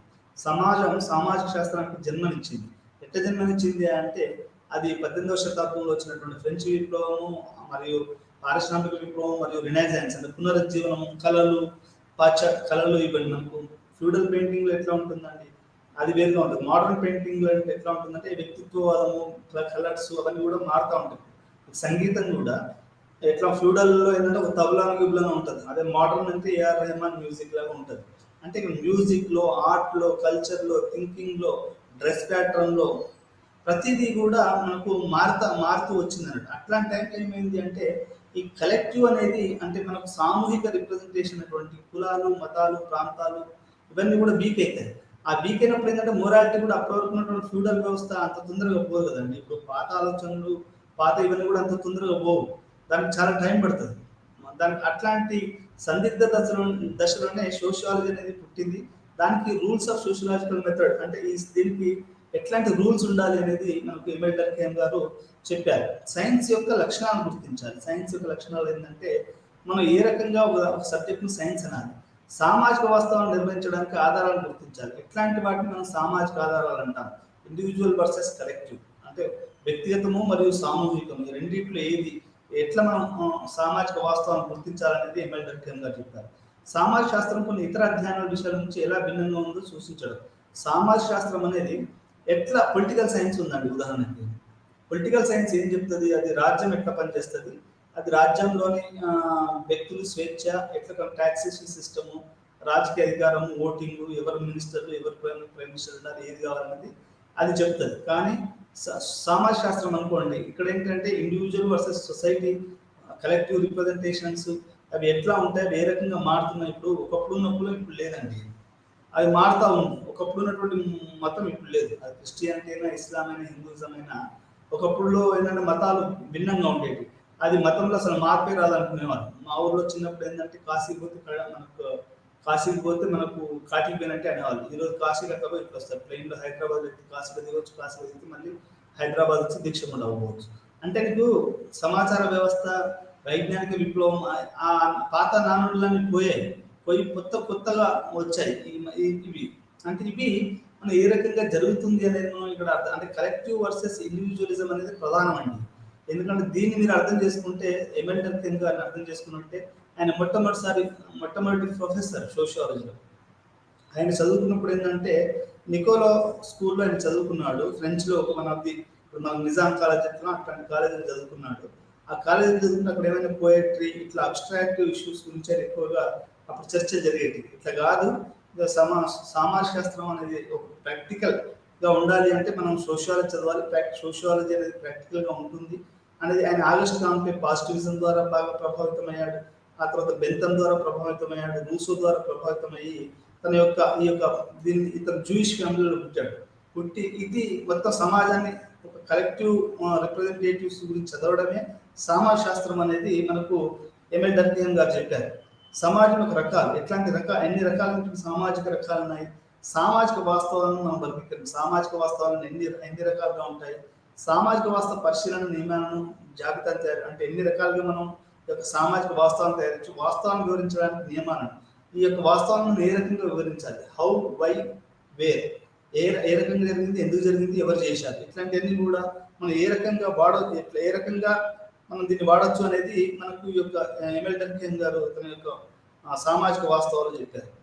Treat social things as facts అండి. ఇంగ్లీష్లో చెప్పాలి అంటే treat social things as fact. ఏదైతే కులాలు మతాలు వీటిని ఒక మనం ఫ్యాక్ట్ ఒక వాస్తవాలుగా మనం గుర్తించినప్పుడే దాన్ని మనం చదివే అవకాశం ఉంటుంది అనేది మనం అర్థం చేసుకోవాలి. ఎమెల్ డర్కెన్ సామాజిక శాస్త్రాన్ని స్వయం ప్రతిపత్తి విద్యా క్రమశిక్షణ ఆమోదించడంలో అతని ప్రయత్నం కోసం ఉత్తమంగా గుర్తించబడ్డాడు. మనకి ఎమెల్ డర్కెన్ ఏంటంటే ఈయన నిజంగా చెప్పాలంటే ఇండిపెండెంట్ సోషియాలజీకి ఈరోజు ఒక సొంత అస్తిత్వం ఉంది, అది ఒక ఇండిపెండెంట్ సబ్జెక్ట్గా ఉంది అంటే అది కారణం ఏంటంటే ఎమెల్ డర్కెన్ గారు చేసినటువంటి మేధోపరమైనటువంటి ఆలోచనలను మనం అర్థం చేసుకోవాలి. ఎమెల్ డర్కెన్ చేసినటువంటి కృషి అది ఎవరు కూడా ఒక స్వయం ప్రతిపత్తి రావడానికి ఎమెల్ డర్కెన్ చేసినటువంటి కృషి ఇంకెవరు చేయలేదు అనేది మనం ఇక్కడ అర్థం చేసుకోవాలి. ఆధునిక సమాజంలో నైతిక మరియు మేధోపరమైన సమస్యలను అధ్యయనం చేయడానికి దోహదపడే శాస్త్రంగా మనకు సామాజిక శాస్త్రం వచ్చింది. అంటే అప్పుడున్నటువంటి మోరాలిటీ కానివ్వండి, అప్పుడున్నటువంటి ఇంటలెక్చువల్ ఇష్యూస్ కానివ్వండి, ఇవి మొత్తం ట్రాన్స్ఫర్ అయ్యాయి. అవి ఎట్లాంటి ఫ్యూడల్ మొరాలిటీ నుంచి మోడర్న్ మొరాలిటీకి అవి ఈ రకంగా మారడం వల్ల దీన్ని అర్థం చేసుకోవడానికి మనకు ఈ యొక్క సామాజిక శాస్త్రం అనేది వచ్చింది అనేది మనం అర్థం చేసుకోవాలి. సామాజిక శాస్త్రం యొక్క డర్కెన్ భావనను చర్చిస్తున్నప్పుడు మనం 3 ముఖ్యమైనటువంటి అంశాలను మనం అర్థం చేసుకోవాలి. ఒకటి, సాంఘిక శాస్త్రాన్ని స్థాపించడానికి సాధారణ పరిస్థితులు అంటే ఎట్లాంటి పరిస్థితులలో మనం ఒక సాంఘిక శాస్త్రాన్ని పెట్టవచ్చు, ఆ సోషల్ సైన్స్ని ఎస్టాబ్లిష్ చేయడానికి ఎటువంటి రూల్స్ అండ్ రెగ్యులేషన్స్ అవసరం అనేది మనకు ఎమెల్ డర్కెన్ గారు చెప్పారు. రెండో విషయం ఏం చెప్పారు అంటే సామాజిక వాస్తవాలు. దేన్ని మనం సామాజిక వాస్తవం అంటాము అంటే ఒక కలెక్టివ్ రిప్రజెంటేటివ్స్ని మనం సామాజిక వాస్తవాలు అని చెప్పాలి. మూడోది సామాజిక శాస్త్ర అధ్యయన పద్ధతి అంటే దానికి ఒక మెథడాలజీ, ఎట్లాంటి టూల్స్ మనం వాడతాము అనే విషయాన్ని కూడా మన సామాజిక శాస్త్ర పద్ధతిని మనకు ఎమెల్ డర్కెన్ గారు చేశారు. అంటే సామాజిక శాస్త్రానికి ఒక స్వయం ప్రతిపత్తి, ఒక ఇండిపెండెంట్ థింకింగ్, ఒక ఇండిపెండెంట్ సామాజిక శాస్త్రం అనేది రావడానికి గల కారణం ఎమెల్ డర్కెన్ గారు ప్రధానంగా ఆయన కృషి చేశాడు అనేది మనం ఇక్కడ ప్రధానంగా అర్థం చేసుకోవాలి. ఆ తర్వాత మన సోషల్ సైన్స్కి ఎట్లాంటి షరతులు, మానవుడు ఎల్లప్పుడూ సమాజాల్లో నివసిస్తారు, వారి సమాజాల్లో సభ్యులుగా వారి స్వభావం గురించి ఆలోచిస్తారు. ఇది మానవులని వారి సొంత శరీరాలు ఉన్న మరియు వారికి ఎల్లప్పుడూ జీవితం గురించి కొంత ఆలోచన ఉందని చెప్పవచ్చు. శరీరంలోని వివిధ భాగాలు దాని నిర్మాణ శాస్త్రం మరియు దాని పని ధర్మశాస్త్రం గురించి తెలుసుకున్నట్టే ఒక ప్రత్యేక క్రమశిక్షణ అభివృద్ధి చెందుతుంది. ఈ విధంగా మన శరీరం గురించి, మన చుట్టూ ఉన్న ఇతర విషయాల గురించి పరిజ్ఞానం అభివృద్ధి చెందుతుంది. వాటిని పొందే కొద్ది పద్ధతులతో పాటు ఈ పద్ధతిని శాస్త్రీయ పద్ధతిని పిలవడం ప్రారంభించారు. అంటే మన శరీరంలోని భాగాలని రకరకాలుగా మనం ఏ రకంగా చదువుతామో అదే రకంగా సమాజంలోని ఒక్కొక్క అంశాన్ని గురించి ఎట్లా చదువుతారు. మీరు ఉన్నానండి, నేను గిరిజనుల గురించి చదివాను, అదొక అంశం. సమాజంలో మైనారిటీస్ గురించి చదివాను, అదొక అంశం. దీన్ని అంటే మన సైన్స్ అయితే ఎట్లా చదువుతామో సామాజిక శాస్త్రాల్లో కూడా ఇట్లా ఒక్కొక్క భాగాన్ని ఎట్లా చదువుతామో దాన్ని మనము సోషల్ సైన్సెస్లో ఒక పద్ధతి, శాస్త్రీయ పద్ధతి అని చెప్పొచ్చు. దాన్ని మనము ఒక సబ్జెక్టు సోషియాలజీ అని మనం దీన్ని చెప్పొచ్చు. దాని పనితీరు, దాని మార్పుల గురించి అధ్యయనం చేస్తున్న ప్రయత్నం చేయొచ్చు. సమాజం యొక్క అధ్యయనానికి శాస్త్రీయ విధానం తీసుకురావడంలో డర్కెన్ యొక్క పాత్ర ముఖ్యమైనది.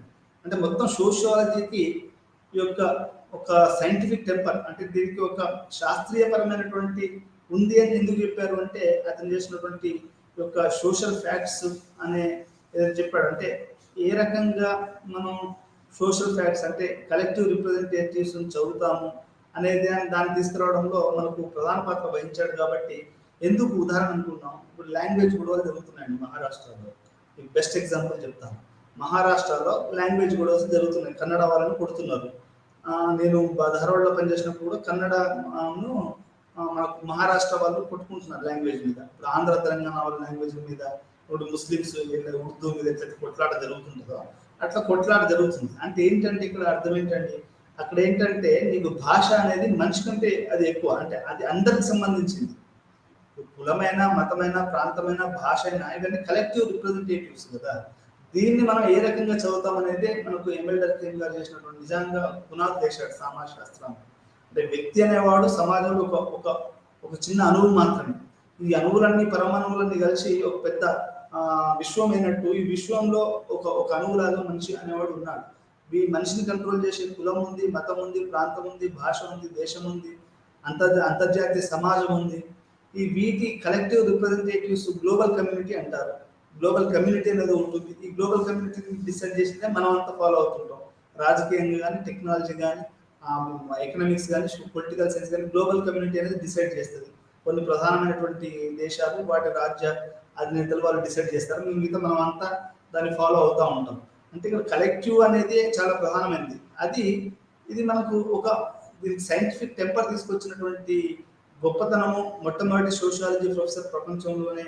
అంటే మనకు ఎంఎల్ డర్కీమ్ గారు ఆయన చేసినటువంటి సోషల్ ఫ్యాక్ట్స్, ఈ కలెక్టివ్ రిప్రజెంటేషన్ అనేది ఒక సోషల్ ఫ్యాక్ట్గా మనం గమనించినప్పుడు అది మనల్ని అది మనం సోషియాలజీకి ఒక నిజమైనటువంటి పునాదులు వేశాడు అని మనం చెప్పవచ్చు. ఎందుకు సోషల్ ఫ్యాక్ట్ ఒక సామాజిక వాస్తవ, కులాలు, మతాలు, భాషలు ఎందుకు సామాజిక వాస్తవాలు మీరు అనవచ్చు. మీరు సార్ ఇవి ఎందుకు సామాజిక వాస్తవాలు సార్ అని మీరు నన్ను ప్రశ్న అడగవచ్చు. నేనేమంటాను అంటే, ఇప్పుడు మీరు భాష మాట్లాడలేదు అనుకోండి, మీ మీద చాలా మంది కోపడతారు. ఉదాహరణకి నేను ఉన్నానండి, మా ఇంట్లో నేను ఉర్దూ మాట్లాడమని మా అన్నయ్య వాళ్ళు నా మీద ప్రెషర్ తీసుకొచ్చేవారు. నేను ముస్లింలో పుట్టాను కాబట్టి ఉర్దూ నా మదర్ టంగ్. ఎప్పుడైనా తెలుగులో రాస్తే ఫోన్లో వాళ్ళు ఏం మాట్లాడుతుంటే ఉర్దూలో మాట్లాడరా అంటూ ఉంటారు. దాని అర్థం ఏంటి, అది లాంగ్వేజ్ అనేది వాళ్ళు కోహర్సివ్. నువ్వు కనుక అది పాటించలేదనుకో పక్క వాళ్ళు నీ మీద ఒక యుద్ధం ప్రకటిస్తూ ఉంటారు. అది మనకు అరబీ కానివ్వండి, లేకుంటే అది కానివ్వండి. ఇప్పుడు అది నాకు ఇష్టం ఉన్నా లేకపోయినా అరబీ నేర్చుకోవాలి, ఖురాన్ నేర్చుకోవాలి, ఇప్పుడు ఉర్దూ నేర్చుకోవాలి. అంటే దానికి కోహర్సివ్ పవర్ ఉందా లేదా. అది ఇంకోటి ఏంటంటే ఎక్స్టర్నాలిటీ అంటే ఏంటంటే అది మనిషికి ఆవల ఉందండి, గుర్తుపెట్టుకోండి. ఈ లాంగ్వేజ్ అనేది, కులము అనేది, మతం అనేది ఇవన్నీ కూడా మనిషికి ఆవల ఉండి ఒక ఎక్స్టర్నల్ ఫోర్స్ గా ఉంటాయి. ఇవన్నీ కూడా నీ దగ్గర ఏమి ఉండవు, నీ బయట ఉంటాయి. నీ బయట ఉండి నీ మీద ప్రభావం చూపిస్తూ ఉంటాయి. వాటిని నువ్వు తల ఒగ్గలేదనుకో నేనేం చేస్తా అంటే నేను సమాజం నుంచి ఒక పిచ్చువాన్ని వేసేసి నిన్ను చంపే ప్రయత్నం అనేది చేస్తుంది. అది భాష కానీ, ప్రాంతం కానివ్వండి, కులం కానీ, మతం కానీ, పద్ధతులు కానీ, ట్రెడిషన్స్, పండుగలు కానీ. మీరు ఉదాహరణకు ఒక పండుగ చేసుకోలేదండి, వినాయక చవితి. నాకు వినాయక చవితి అంటే ఇష్టం లేదు, రంజాన్ అంటే ఇష్టం లేదు, అసలు నేను క్రైస్ట్ నమ్మనని మీరు క్రిస్మస్ జరుపుకోరు అనుకోండి. ఈ యొక్క మత పెద్దలు కానీ, చుట్టూ ఉన్న సమాజం కానీ, అది మన ఇండివిజువల్ డిసిషన్. కానీ వాళ్ళు ఏం చేస్తారు అంటే అది ఒక కలెక్టివ్ రిప్రజెంటేషన్ కాబట్టి మన మీద వాళ్ళు ప్రభావం చేసేసి మనల్ని ఒక ఐసోలేట్ చేసి మనల్ని దూరం చేసేసి వాళ్ళు మనల్ని చంపే అవకాశం ఉంది. ఎందుకంటే మనిషి ఐసోలేట్ అయితే కూడా బతకడం కష్టం. ఇటు అట్లా చాలా మంది చనిపోతారు కూడా. వారు ఎవరైతే మతం నుంచి, కులం నుంచి బయటికి రావాలి, అంటే మనకి కొత్త గ్రూప్స్ ఉంటాయి. రేషనలిస్ట్ గ్రూప్ ఉందనుకోండి, ఎడ్యుకేటెడ్ గ్రూప్ ఉంటుంది, డాక్టర్స్, అట్లాంటి గ్రూప్స్ ఒక గ్రూప్ ఉంటే పర్వాలేదు. కానీ గ్రూప్ లేకుండా ఈ యొక్క కలెక్టివ్ యొక్క సామూహిక వాటి నుంచి బయటికి రావడం అనేది చాలా చాలా కష్టమైనటువంటి విషయం మనం అర్థం చేసుకోవాలి. ఇది ఎంఎల్ డర్కీమ్ గారు దీనికి ఒక ప్రధానంగా సైంటిఫిక్ టెంపర్ని తీసుకొచ్చారు, కలెక్టివ్ రిప్రజెంటేషన్స్ అని. ఆ తర్వాత దీనికి ఏ రకంగా మనం కలెక్టివ్ రిప్రజెంటేషన్ చదవచ్చు అనేది అన్ని తీసుకొచ్చేసి వాటిని మనం కనుక ఒక సామాజిక వాస్తవాలకు గుర్తిస్తే ఆ సామాజిక వాస్తవాలకు ఎట్లాంటి లక్షణాలు ఉంటాయో కూడా మనకి ఎంఎల్ డర్కీమ్ గారు ఈ యొక్క పాఠంలో చెప్పాడు. సామాజిక శాస్త్రం సామాజిక వాస్తవాల అధ్యయనం, సోషల్ ఫ్యాక్ట్స్ చదవడం, సామాజిక వాస్తవాలను చదవడమే సోషియాలజీ అనేది మనకు ఎంఎల్ డర్కీమ్ గారు చెప్పారు. సామాజిక శాస్త్రం యొక్క అంశాన్ని నిర్వహించడంలో 2 పనులు ఇమిడి ఉన్నాయి. మొత్తం అధ్యయన రంగాన్ని నిర్వహించడం మరియు రంగంలో కనుగొనే విషయం యొక్క క్రమాన్ని నిర్వహించడం. అంటే మొత్తము అధ్యయనాన్ని రంగాన్ని నిర్వహించడం అంటే ఈ యొక్క సామాజిక శాస్త్రం దేని చదువుతుంది అనేది ఈ యొక్క ఎంఎల్ డర్కీమ్ గారు నిర్వహించడం జరిగింది. దాంతో పాటుగా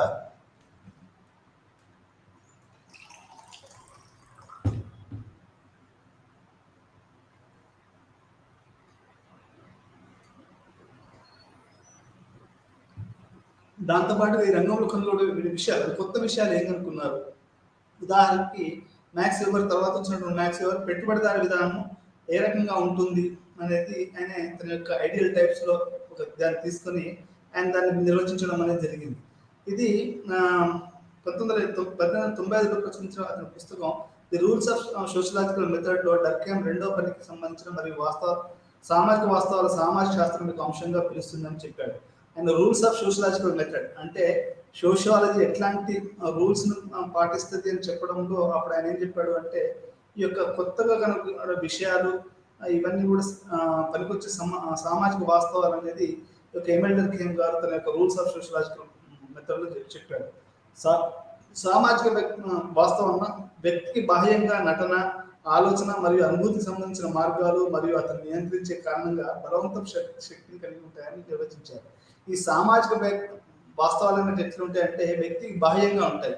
అంటే నేనున్నానండి అబ్బాస్, నాకు బాహ్యంగా నా కులం ఉంది, నా మతం ఉంది, నా భాష ఉంది, నా ప్రాంతం ఉంది, నాకు ఇవన్నీ ఉన్నాయండి. ఇవన్నీ నా ఊరు ఉంది, నా ఊరు కూడా ఒక కరెక్ట్ రిప్రజెంటేషన్, వాడు పుట్టిన సిటీ గారు. అంటే ఇవి వ్యక్తికి బాహ్యంగా ఉంటాయి, కానీ ఇవి ఏం చేస్తాయంటే మనిషి మీద విపరీతమైనటువంటి మనకు కంట్రోల్, మన బలవంతంగా శక్తిని కలిగి ఉంటాయి అనేది ఇక్కడ మనం దీన్ని మనం అర్థం చేసుకోవాలి. అంటే ఎక్స్టర్నాలిటీ అండ్ కోహెర్సివ్ పవర్. కోహెర్సివ్ పవర్ అంటే నిన్ను ఒక దళిత కుటుంబం, మాదిగ కుటుంబంలోనో, ఒక యాదవ కుటుంబంలోనో పుట్టావు అనుకోండి, ఆ కులపోళ్ళు నీ మీద ఒకటే రకమైన ప్రెషర్ పెడతా ఉంటారు. నాకు అది చేయి, నీకు ఇది చేయి.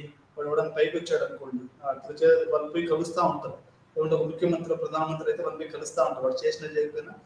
ఈ కులాలు, మతాలు, ఈ యొక్క కలెక్టివ్ రిప్రజెంటేషన్ అనేది టీచర్ల అసోసియేషన్స్ కానీ ఇవి కూడా కలెక్టివ్ రిప్రజెంటేషన్స్.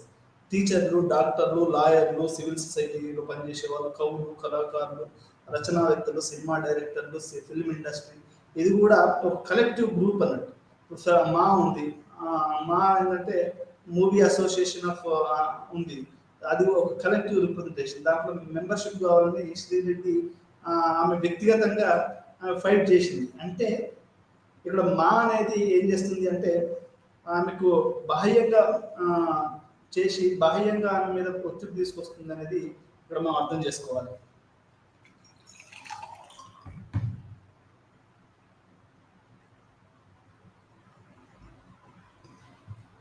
ఈ రకంగా వ్యక్తికి బాహ్యంగా ఉండే విషయాలు మనకు సామాజిక వాస్తవాలు అనేటివి ఇవి బలవంతపు శక్తిని కలిగి ఉంటాయి అనేది మనం ఇక్కడ అర్థం చేసుకోవాల్సినటువంటి విషయం. సామాజిక వాదం దర్కేమ్ సామాజిక శాస్త్రం యొక్క శాస్త్రీయ పద్ధతిని ప్రాథమిక సూత్రం అంటే సామాజిక వాస్తవాల యొక్క ఆబ్జెక్టివ్ రియాలిటీస్ పై ఆధారపడి ఉంటుంది. ఇవేంటంటే ఇవి వాస్తవానికి గ్రౌండ్ మీద ఇవి నిలబడి ఉంటాయండి. అంటే వాస్తవానికి ఏంటంటే సమాజంలో ఇవి పాతుకుపోయి ఉంటాయి. సామాజిక వాస్తవం అంటే ఆలోచన, అనుభూతి మొదలైనవి. ఇది ఇచ్చిన సమాజాల్లో ఎక్కువగా లేదా తక్కువ సాధారణం దర్కేమ్ యొక్క సామాజిక వాస్తవాల విషయాలుగా పరిగణించాడు. ఇవి నిజమైనవి మరియు వ్యక్తి యొక్క సంకల్పం లేదా కోరికల నుండి స్వతంత్రంగా ఉంటాయి. అంటే వ్యక్తి కోరికలకి స్వతంత్రంగా ఉంటాయి. దాని ఉద్దేశం ఏంటంటే సామాజిక వాస్తవాలు అనేటివి ఒక భాష కానివ్వండి, ఒక కులం కానివ్వండి, ఒక మత సాంప్రదాయాలు కానివ్వండి, ఇవన్నీ కూడా వ్యక్తి కోరికలకు స్వతంత్రంగా ఉంటాయి. మీరు సీక్రెట్ సూపర్ స్టార్ అనే సినిమా కనుక చూసుంటే దాంట్లో ఒక ముస్లిం అమ్మాయి ఏం చేస్తుంది అంటే ఆ అమ్మాయికి ఏంటి మన మ్యూజిక్ చేయాలని అంటే పాట పాడాలని ఉంటుంది. ఆ అమ్మాయి ఏంటంటే తండ్రి ప్యాట్రియార్కల్ స్ట్రక్చర్ ఉంటుంది కదా, తండ్రి కోపానికి బలి కాకూడదు, అది ఇస్లాం యొక్క దాన్ని కూడా కొంచెం పాటించాలి. ఇట్లాంటి వాటిలలో ఆమె ఒక బుర్కా వేసుకొని పాట పడుతుంది, ఆమె సీక్రెట్ సూపర్ స్టార్ అయింది. అంటే ఆమె మీద దాని యొక్క ఆమె కోరికలకు దానికంటే కూడా ఆమె యొక్క సామాజిక వాస్తవాలు అనేటివి ఆమె మీద చాలా ప్రభావం చూపించాయనేది దీనికి చెప్పదలుచుకున్నటువంటి విషయం. అంటే సామాజిక వాస్తవాలు అనేటివి ఇవి వ్యక్తి మీద ఎక్కువగా ప్రభావితం కలిగి ఉంటాయి అనేది ఇక్కడ నేను మీకు చెప్పవలసినటువంటి విషయం. ఇది మనకి ఈ భాష ఇవన్నీ కూడా దీన్ని చూస్తే మనకు అర్థమవుతుంది. సామాజిక వాస్తవాలు రకాలు, ఇవి ఎట్లాంటి రకాలు? రెండు రకాలైనటువంటి సామాజిక వాస్తవాలు ఉంటాయి. అవేమో ఒకటి సాధారణమైనవి, దర్కేమ్ ప్రకారం వాస్తవాలకు నిరంతరాయంగా ఉన్నట్టు చూశాడు. మొదటి ఒక విపరీతమైన నిర్మాణాత్మక లేదా పద నిర్మాణ సామాజిక దృగ్విషయం, ఒక ఫినామినన్. ఇవి సామాజిక జీవితానికి మూలాధారం. దీని ద్వారా అతను సమాజంలో రూపొందించబడిన ప్రాథమిక భాగాల సంఖ్య మరియు స్వభావం, పద నిర్మాణం భాగాలు ఏ విధంగా అమర్చబడ్డాయి, అవి ఏ స్థాయిలో కలిసిపోయాయి, ఈ సామాజిక వాస్తవాల వర్గం, భూతల భూతల ఉపరితలంపై జనాభా, పంపిణీ, నివాసాల రూపాలు, కమ్యూనికేషన్ వ్యవస్థ యొక్క స్వభావం మొదలైనవి చేర్చబడ్డాయి. అంటే ఇక్కడ మానవుని యొక్క కమ్యూనికేషన్ సిస్టమ్స్ మారుతూ ఉంటాయి ఎప్పటికప్పుడు. మనకు ఈ యొక్క సోషల్ ఫ్యాక్ట్స్ అనేవి అవి ఎప్పటికప్పుడు మారుతూ ఉంటాయి. ఉదయం ఏమో మనం వాట్సాప్ చూస్తాము, లేకపోతే మన కమ్యూనికేషన్ సిస్టమ్ అనేది ఎట్లా ఉంది అనేది ఇవి మారుతుంది. రెండోది సామాజిక వాస్తవాలకు సంస్థగత రూపాలు ఉన్నాయి. అవి ఎక్కువ లేదా తక్కువ, సాధారణ మరియు సమాజంలో విస్తృతంగా వ్యాపించాయి. వారి మొత్తం సమాజం యొక్క సామూహిక స్వభావాన్ని సూచిస్తారు. ఈ వర్గం చట్టపరమైన నైతిక నియమాలు, మతపరమైన సిద్ధాంతాలు, సమాజంలో ప్రబలంగా ఉన్న నమ్మకాలు, అభ్యాసాలు వస్తాయి. అంటే ఇప్పుడు సమాజంలో ఉన్నటువంటి ప్రగాఢంగా ఉన్నటువంటి నమ్మకాలు, లేకుంటే అభ్యాసాలు, ప్రాక్టీసెస్. ఇప్పుడు కొంతమంది పంజాబీస్ వాళ్ళు గడ్డాలు చేస్తున్నారు, అదొక ప్రబలంగా ఉన్నటువంటి ఒక ఒక అభ్యాసం. అది అంటే వాళ్ళకు కొన్ని నమ్మకాలు ఉన్నాయి, వాళ్ళకు కొన్ని అభ్యాసాలు ఉన్నాయి అనేది ఇక్కడ మనం అర్థం చేసుకోవాలి. సంస్థాగత సామాజిక వాస్తవాలు ఉన్నాయి. ఇటువంటి సామాజిక వాస్తవాలు ఇంకా స్ఫటిక రూపాలు పొందలేదు. ఇవి సమాజ సంస్థాగత నిబంధనలకు అతీతంగా ఉంటాయి. అలాగే సామాజిక వాస్తవాల వర్గం సంస్థాగతమైన వాటితో పోల్చదగిన మొత్తం లక్ష్యం స్వతంత్ర ఉనికిని పొందలేదు. అంటే ఈ యొక్క సంస్థాగతమైన వాటితో పోలిస్తే ఈ యొక్క ఇల్యూజన్ అనేటివి అవి అవి ఎక్కువగా పనిచేయవు అనేది ఇక్కడ మనకు ఎంఎల్ డర్ఖేమ్ గారు చెప్తున్నారు. సామాజిక వాస్తవాల ప్రధాన లక్షణాలు అంటే ఈ యొక్క సామాజిక వాస్తవాలు అనేటివి ఎట్లాంటి క్యారెక్టర్స్ కలిగి ఉంటాయి. దీని యొక్క క్యారెక్టర్స్ ఏంటి అనేది మనం ఇక్కడ అర్థం చేసుకోవాలి. డర్ఖేమ్ సమాజ శాస్త్రం ఒక లక్ష్యం శాస్త్రంగా ఇతర శాస్త్రం నమ్మకానికి అనుగుణంగా ఉండాలి. ఇది రెండు అవసరాలు కలిగి ఉంది. మొదటి సమాజ శాస్త్రం యొక్క నిర్దిష్టంగా ఉండాలి. అంటే సోషియాలజీకి ఒక పరిధి, నిర్దిష్టమైనటువంటి పరిధిని ఏర్పాటు చేసింది ఎంఎల్ డర్ఖేమ్. మరి ఇది అన్ని ఇతర శాస్త్రాల విషయాల నుండి వేరు చేయబడాలి. అదేవిధంగా ఇది వేరు, ఇప్పుడు పొలిటికల్ సైన్స్తో కానివ్వండి, ఎకనామిక్స్తో కానివ్వండి, లేకుంటే సైకాలజీ ఉంది. సైకాలజీ ఏంటంటే అది వ్యక్తికి సంబంధించి మాత్రమే మాట్లాడుతుంది. అంటే మానసికమైనటువంటి విషయాలు వాటి గురించి మాత్రమే మనకు సైకాలజీ మాట్లాడుతుంది. ఆలోచన తీరులు ఎట్లా ఉంటాయి, ఏ ఎమోషన్స్ ఎట్లా ఉంటాయి, అది దాని సబ్జెక్ట్.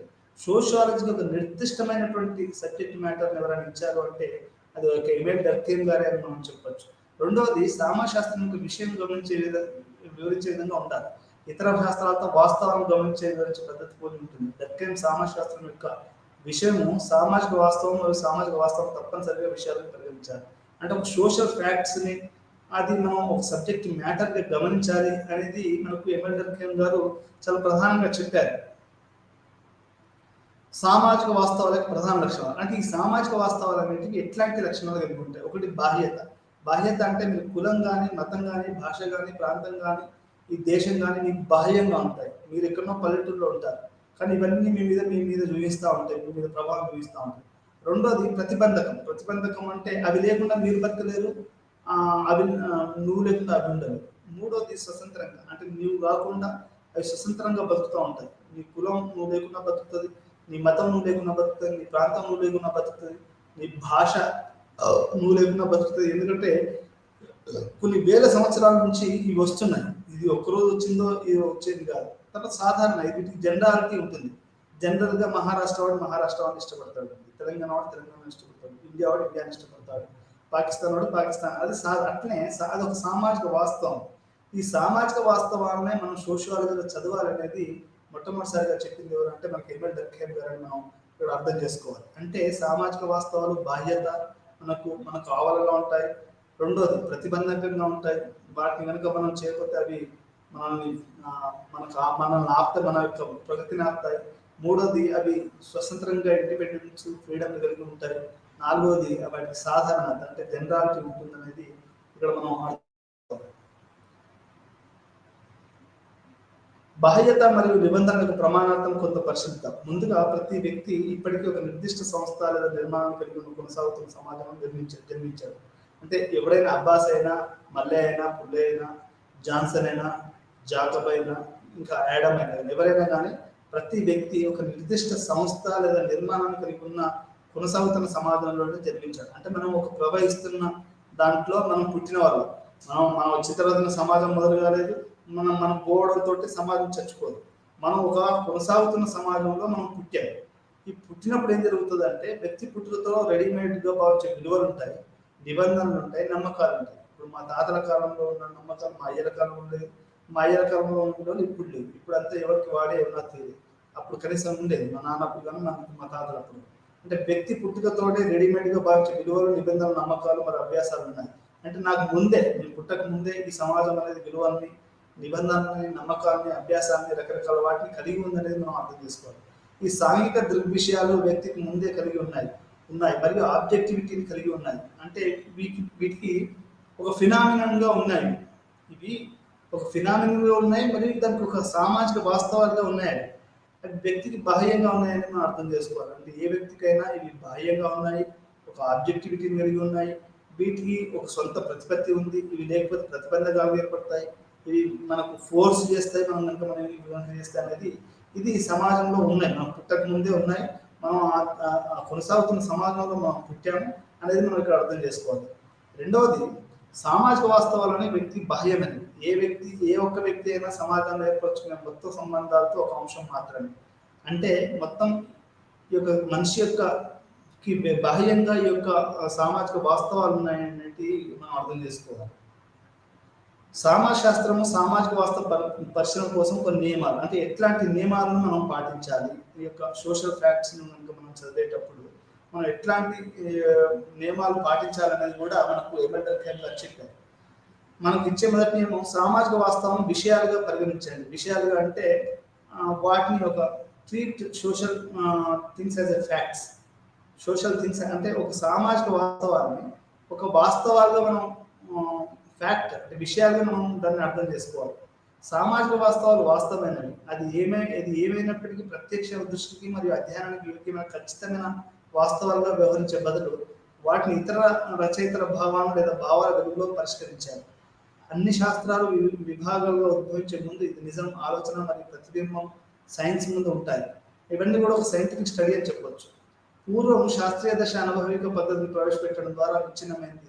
కేవలం సంబంధిత చర్చ ద్వారా కాదు. సమాజశాస్త్రం కంటే సాంఘిక శాస్త్రం ఇది చాలా ముఖ్యమైనది. ఎందుకంటే సాంఘిక వాస్తవాలను వాస్తవికత వ్యక్తి యొక్క క్రియేషన్స్ లోపల నుంచి లేదా దీనికి విరుద్ధంగా వంటి పూర్తి తెలిసిన పదాలు పరిగణించమైన ధోరణి ఉంది. అంటే ఈ సామాజిక శాస్త్ర వాస్తవాల పరిశీలన అనేది మనం చేయాలి అనేది ఇక్కడ మనం సైన్స్ లాగా ఇట్లా సైన్స్ ఏం చేస్తుందో అదే రకంగా మనం సోషల్ సైన్సెస్లో వీటిని మనం ఖచ్చితంగా చదవవలసిన అవసరం ఉంది అని చెప్తున్నాడు ఎమ్మెల్యే. సామాజిక రకాల వర్గీకరణ కోసం నియమాలు, అంటే మనం ఏ రకంగా సామాజిక శాస్త్రాన్ని మనం సామాజిక శాస్త్రాల వర్గీకరణ ఎంత చేయొచ్చు అని చెప్తున్నాను.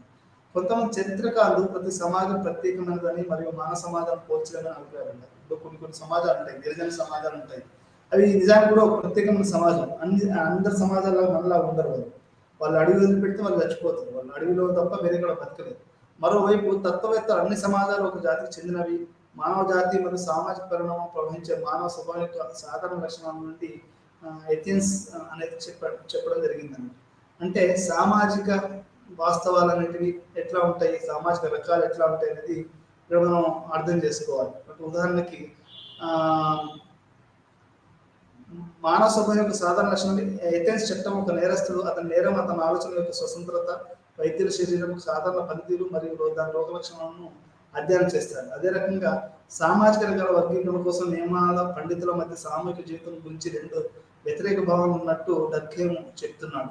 అతను సామాజిక జాతులు, సామాజిక రకాల గురించి మాట్లాడుతారు. సామాజిక వాస్తవాల్లో చాలా వైవిధ్యం ఉన్నప్పటికీ శాస్త్రీయంగా పరిగణించలేమని, వర్గీకరించి మరియు వివరించలేమని కాదు. మరోవైపు మనం జాతి గురించి మాత్రమే మాట్లాడినైతే ముఖ్యమైన గుణాత్మక వ్యత్యాసాలు మనం కోల్పోతామని, ఒకదాంతో ఒకటి కలపడం అసాధ్యమని ఇక్కడ మనకు చెప్తా ఉన్నారు. ఇక్కడ సామాజిక వర్గానికి కూడా కొన్ని నియమాలు ఉంటాయనేది ఇక్కడ మనకు ఈ యొక్క ఎమ్మెల్ డర్కేమ్ చెప్తున్నాడు. సామాజిక వాస్తవాల వివరణ కోసం నియమాలు, అంటే ఏ రకంగా మనం దాన్ని సామాజిక శాస్త్రాన్ని చెప్పగలం. ఎందుకు వచ్చింది కులం? ఇప్పుడు ఉదాహరణకి కులం ఎందుకు వచ్చింది, మతం ఎందుకు వచ్చింది, ఎవడు గుర్తించాడు దీన్ని అని ప్రశ్నలు వేస్తూ ఉంటారు. నాకు ఒక ఫ్రెండ్ ఉన్నారు సోషల్ ఎవరు ప్రకాష్ అని, ఆయన డాక్టర్ చేశారు. మాటిమాటికి ఈ కులాన్ని ఎవడన్నా పెట్టింది, మనువుడన్నా అని చెప్తా ఉంటారు. అంటే కులధర్మ శాస్త్రము యొక్క మనధర్మ శాస్త్రం గురించి చెప్తా ఉంటారు. ఇది ఏంటంటే ఇది ఒక సామాజిక కులం అనేది ఒక సామాజిక వాస్తవం అయితే దీన్ని ఎట్లా ఈ వివరణకు వస్తుంటే అంటే ఎందుకు అనే ప్రశ్న రావాలి. ఎందుకు అనే ప్రశ్న, ఇప్పుడు కులం ఎందుకు, మతం ఎందుకు, లేకుంటే ఈ యొక్క మనకు రాష్ట్రం ఎందుకు, అందరూ మనుషులే కదా, ఆఫ్రికా వాడు మనిషి, మన దేశం ఎందుకు అంటే దానికి ఒక కారణాలు అంటే తర్వాత మనకు తెలుస్తుంది. ఒక నిర్దిష్టమైనటువంటి అవసరాలు ఉంటాయి, ఆ అవసరాలు తీర్చడానికి దేశము రాజ్యం ఏర్పడ్డాయి అనేది మనకు తర్వాత అర్థమైంది. సాంఘిక శాస్త్రం యొక్క తులనాత్మక స్వభావంపై డర్కమ్ వివరణ యొక్క తర్కం చివరి అంశం. ఇచ్చిన వాస్తవం మరొక దాని కారణం చూపించడం, అవి ఏకకాలంలో లేదా హాజరు కావాల్సిన సందర్భాలను మనం పోల్చాం. ఈ విభిన్న పరిస్థితుల్లో కలయికలో వారు ప్రదర్శించే వైవిధ్యాలు ఒకదానితో ఒకటి ఆధారపడి ఉంటాయని అది చూడడానికి అని చెప్పాడు. అంటే మనకి ఎందుకు అనే ప్రశ్న అనేది చాలా చాలా ముఖ్యం. దేన్నైనా కానీ మనం అర్థం చేసుకోవాలి అంటే, సామాజిక వాస్తవాలు అర్థం చేసుకోవాలంటే ఎందుకు అనే ఒక అది అవసరం. ఎలా ఎలా వచ్చాయి, ఎందుకు ఎందుకు వచ్చాయి, ఎలా వచ్చాయి అంటే ఏ రకంగా ఈ సామాజిక వాస్తవాలు అంటే అది ప్రింట్ మీడియా ద్వారా, పుస్తకాల ద్వారా ఎట్లా వచ్చాయి, ఎట్లా ప్రింట్ చేయబడ్డాయి, ఎవడు రాశాడు, ఎవడు మాట్లాడాడు, ఈ సామాజిక వాస్తవాలు ఎట్లా ఏర్పడ్డాయి అనేది కూడా మనకు ఈ సామాజిక వాస్తవాల వెనకాల కొన్ని సంవత్సరాల తర్వాత నుంచి ఇది నడుస్తూ ఉన్నాయి. వీటికి ఎవరో పునాదులు వేశారు అనేది మనం అర్థం ఎలా అనే దానికి సమాధానం వస్తుంది. ఎందుకు ఎందుకు ఎలా అనేది కూడా తెలిస్తే అది మనకు సామాజిక వాస్తవం అయింది. అంటే ఈ రకంగా మనకు సామాజిక వాస్తవాల వివరణ కోసం ఎందుకు, ఎలా, ఎవరు అనే వీటన్నిటి గురించి మనం తెలుసుకోవాల్సిన అవసరం ఉంటుంది. అదేవిధంగా మనకేంటి అంటే ఎందుకు ఏమిటి అనే వీటితో పాటుగా ఈ యొక్క సామాజిక వాస్తవాలు అనేవి రెండు రకాలుగా ఉంటాయి. అంటే సోషల్, ఇప్పుడు మనకు రూల్స్ ఆఫ్ సోషలాజికల్ మెథడ్లో కూడా ఎమ్మెల్ డర్కీమ్ ఎట్లా చెప్పాడు అంటే, సోషల్ ఫ్యాక్ట్స్ అనేటివి రెండు రకాలు ఉంటాయి. ఒకటేమో జనరల్ ఫ్యాక్ట్స్. జనరల్ ఫ్యాక్ట్స్ అంటే ఎట్లా ఉంటాయి అంటే, అందరూ ఇప్పుడు వచ్చి ప్రతి టీచర్ కూడా పాఠం చెప్తారు. అది ఉదాహరణకు అది జనరల్ యాక్ట్. మ్యాథలాజికల్ యాక్ట్ ఉందంటే మధ్య మధ్యలో ఒక ఒక విచిత్రమైనటువంటి అబ్జేదాన్ని మనం ప్యాథలాజికల్ అనొచ్చు.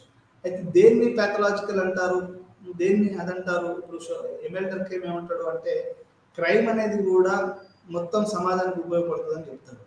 అంటే ఒక నేరం అనేది కూడా మన మొత్తం సమాజానికి సాధారణంగా ఉండడానికి ఉపయోగపడుతుంది అనేది ఎమ్మెల్ డర్కీమ్ చెప్పాడు. ఉదాహరణ ఏం చెప్పాడు అంటే, ఎమ్మెల్ డర్కీమ్ ఏం చెప్పాడు అంటే, ఇప్పుడు ఎథెన్స్ సోక్రటీస్ బతికే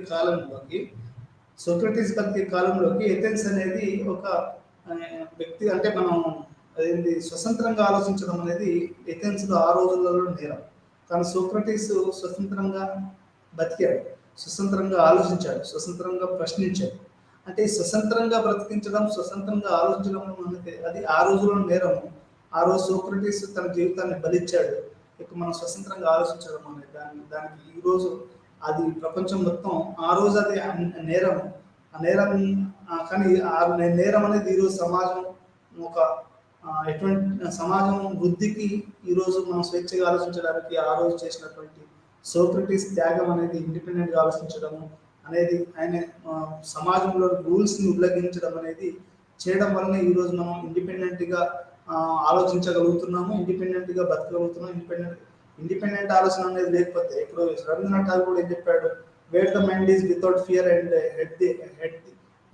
కీప్ ది హెల్డ్ హై అని చెప్పాడు. ఎక్కడైతే ఓ ప్రభు ఎక్కడైతే మనిషి స్వతంత్రంగా ఎటువంటి భయం లేకుండా ఆలోచించగలుగుతాడో, ఉండగలుగుతాడో అటువైపు దేశాన్ని తీసుకెళ్ళమని రవీంద్రనాథ్ ఠాగూర్ చెప్పాడు. ఎమ్మెల్ డర్కీమ్ కూడా ఏం చెప్తున్నాడు, అంటే ఈ దేశం స్వతంత్రంగా ఉండడానికి, ఇదంతా స్వతంత్రంగా ఉండడానికి చాలా మంది కృషి చేశారు అని చెప్పడానికి, మనం ఇక్కడ అర్థం చెప్పడానికి, ఆ రోజు సోక్రటీస్ చేసినటువంటి త్యాగం అనేది ఈరోజు ప్రపంచానికి ఒక వెలుతురే ఉంది. ఈరోజు అందరు ఇండిపెండెంట్గా ఆలోచిస్తున్నారు, ఈ దేశాలు, మనుషులు, ప్రజలు, సమూహాలు. దానికి ఆ రోజు అది ఒక నేరము, కానీ ఈరోజు అది ఒక ఒక స్వేచ్ఛ వాయువులుగా వచ్చి మనందరికీ ఒక ఊపిరి పోస్తుంది అనడంలో ఎటువంటి సందేహం లేదు. అంటే ఇక్కడ రెండు రకాలైనటువంటి యాక్ట్స్ ఉంటాయి. ఒకటేమో నార్మల్ యాక్ట్, రెండోదేమో ప్యాథలాజికల్ యాక్ట్. నార్మల్ యాక్ట్ అంటే మనం మామూలుగా ప్రతిరోజు సమాజం మనుగడకి అవసరమయ్యే పనిని నార్మల్ యాక్ట్ అంటాం. ప్యాథలాజికల్ యాక్ట్ అంటే ఒక రూల్స్ని బ్రేక్ చేయడము, లేకపోతే మనం అనుకున్న వాటికి వ్యతిరేక. ఇప్పుడు ఒకప్పుడు సతీ అనేది నార్మల్ యాక్ట్, కానీ దాన్ని బ్యాన్ చేశారు. అది ఒకప్పుడు ప్యాథలాజికల్గా ఉండేది, కానీ అది ఇప్పుడు ప్యాథలాజికల్ కాదు. అదేంటంటే అది ఇవన్నీ కూడా బ్యాన్. ఇప్పుడు సతీ అనేది ఒక ప్యాథలాజికల్ యాక్ట్, దాన్ని తీసేశారు. అంటే ప్యాథలాజికల్ అంటే ఏంటంటే విచ్ ఈస్ బియాండ్ నార్మల్, దీన్ని ప్యాథలాజికల్ యాక్ట్ అంటారు. అయితే ఇది కూడా సమాజానికి ఉపయోగపడుతుంది అనేది మనకు ఎమ్మెల్ డర్కీమ్ చెప్పాడు. ఇది సోక్రటీస్ ఉదాహరణ చెప్పేసేసి మనకు ఈ రకంగా చెప్పాడు. అంటే మొత్తంగా ఇక్కడ మనకు ఎంఎల్ డర్కీమ్ గురించి మనకు అర్థమయ్యేది ఏంటంటే ఈయన జీవించిన కాలంలో ఈయన మొట్టమొదటిసారిగా ఈయన నికోలా స్కూల్ పోయినప్పుడు ఆయనను ఒక స్కూల్లో చేర్పించినప్పుడు అక్కడ ఉన్నటువంటి వాతావరణం ఏంటి అంటే అదొక పోయటిక్ గా అట్లా ఉండేది. కానీ అట్లా అది ఆయనకు నచ్చలేదు.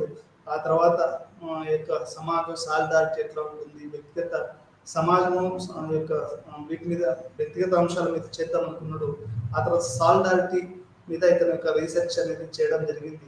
ఇక్కడ మొత్తంగా ఇక్కడ మనం చెప్పాల్సిన విషయం ఏంటంటే సోషియాలజీకి ఒక దానికంటూ ఒక మనకి ఏరియాని ఏర్పాటు చేసేసి దానికి ఒక సబ్జెక్ట్ మ్యాటర్ ఏర్పరిచి దానికి ఒక ఒక పరిచయం ఇచ్చేసి దానికి ఒక మెథడాలజీ ఇచ్చేసి దానికి ఒక సబ్జెక్ట్ మ్యాటర్ ఇచ్చేసి దానికి ఒక సైంటిఫిక్ వివరణ ఇచ్చేసి దానికి ఇండిపెండెన్సీ ఇచ్చేసి ఇవన్నీ కూడా మొట్టమొదటిసారిగా ఎంఎల్ డర్కీమే చేశాడు.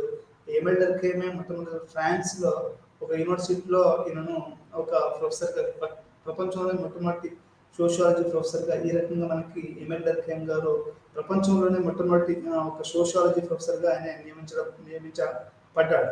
అంటే ఈ రకంగా మనకి సోషియాలజీలో దీనికి పునాదులు వేయడంలో, దీనికి ఒక మెథడాలజీ ఇవ్వడంలో, ఇది ఏది చదవాలి అని చెప్పడంలో, దీని యొక్క వేరే సైన్సెస్కు సోషల్ సైన్స్ తేడాలు ఏంటి చెప్పడంలో, ఒక దాన్ని సబ్జెక్ట్ మ్యాటర్గా పెట్టాలంటే దానికి ఉన్నటువంటి జనరల్ ఎట్లాంటివి అవసరమైతే అని చెప్పడంలో, ఆ తర్వాత ఫ్యాక్ట్స్ ఎట్లా ఎన్ని రకాల యాక్షన్స్ ఉంటాయని చెప్పడంలో, ఇవన్నీ కూడా మనకి ఎంఎల్ డర్కీమ్ గారు తన యొక్క దాంట్లో social fact reading social fact is a work of sociology అన్నాడు.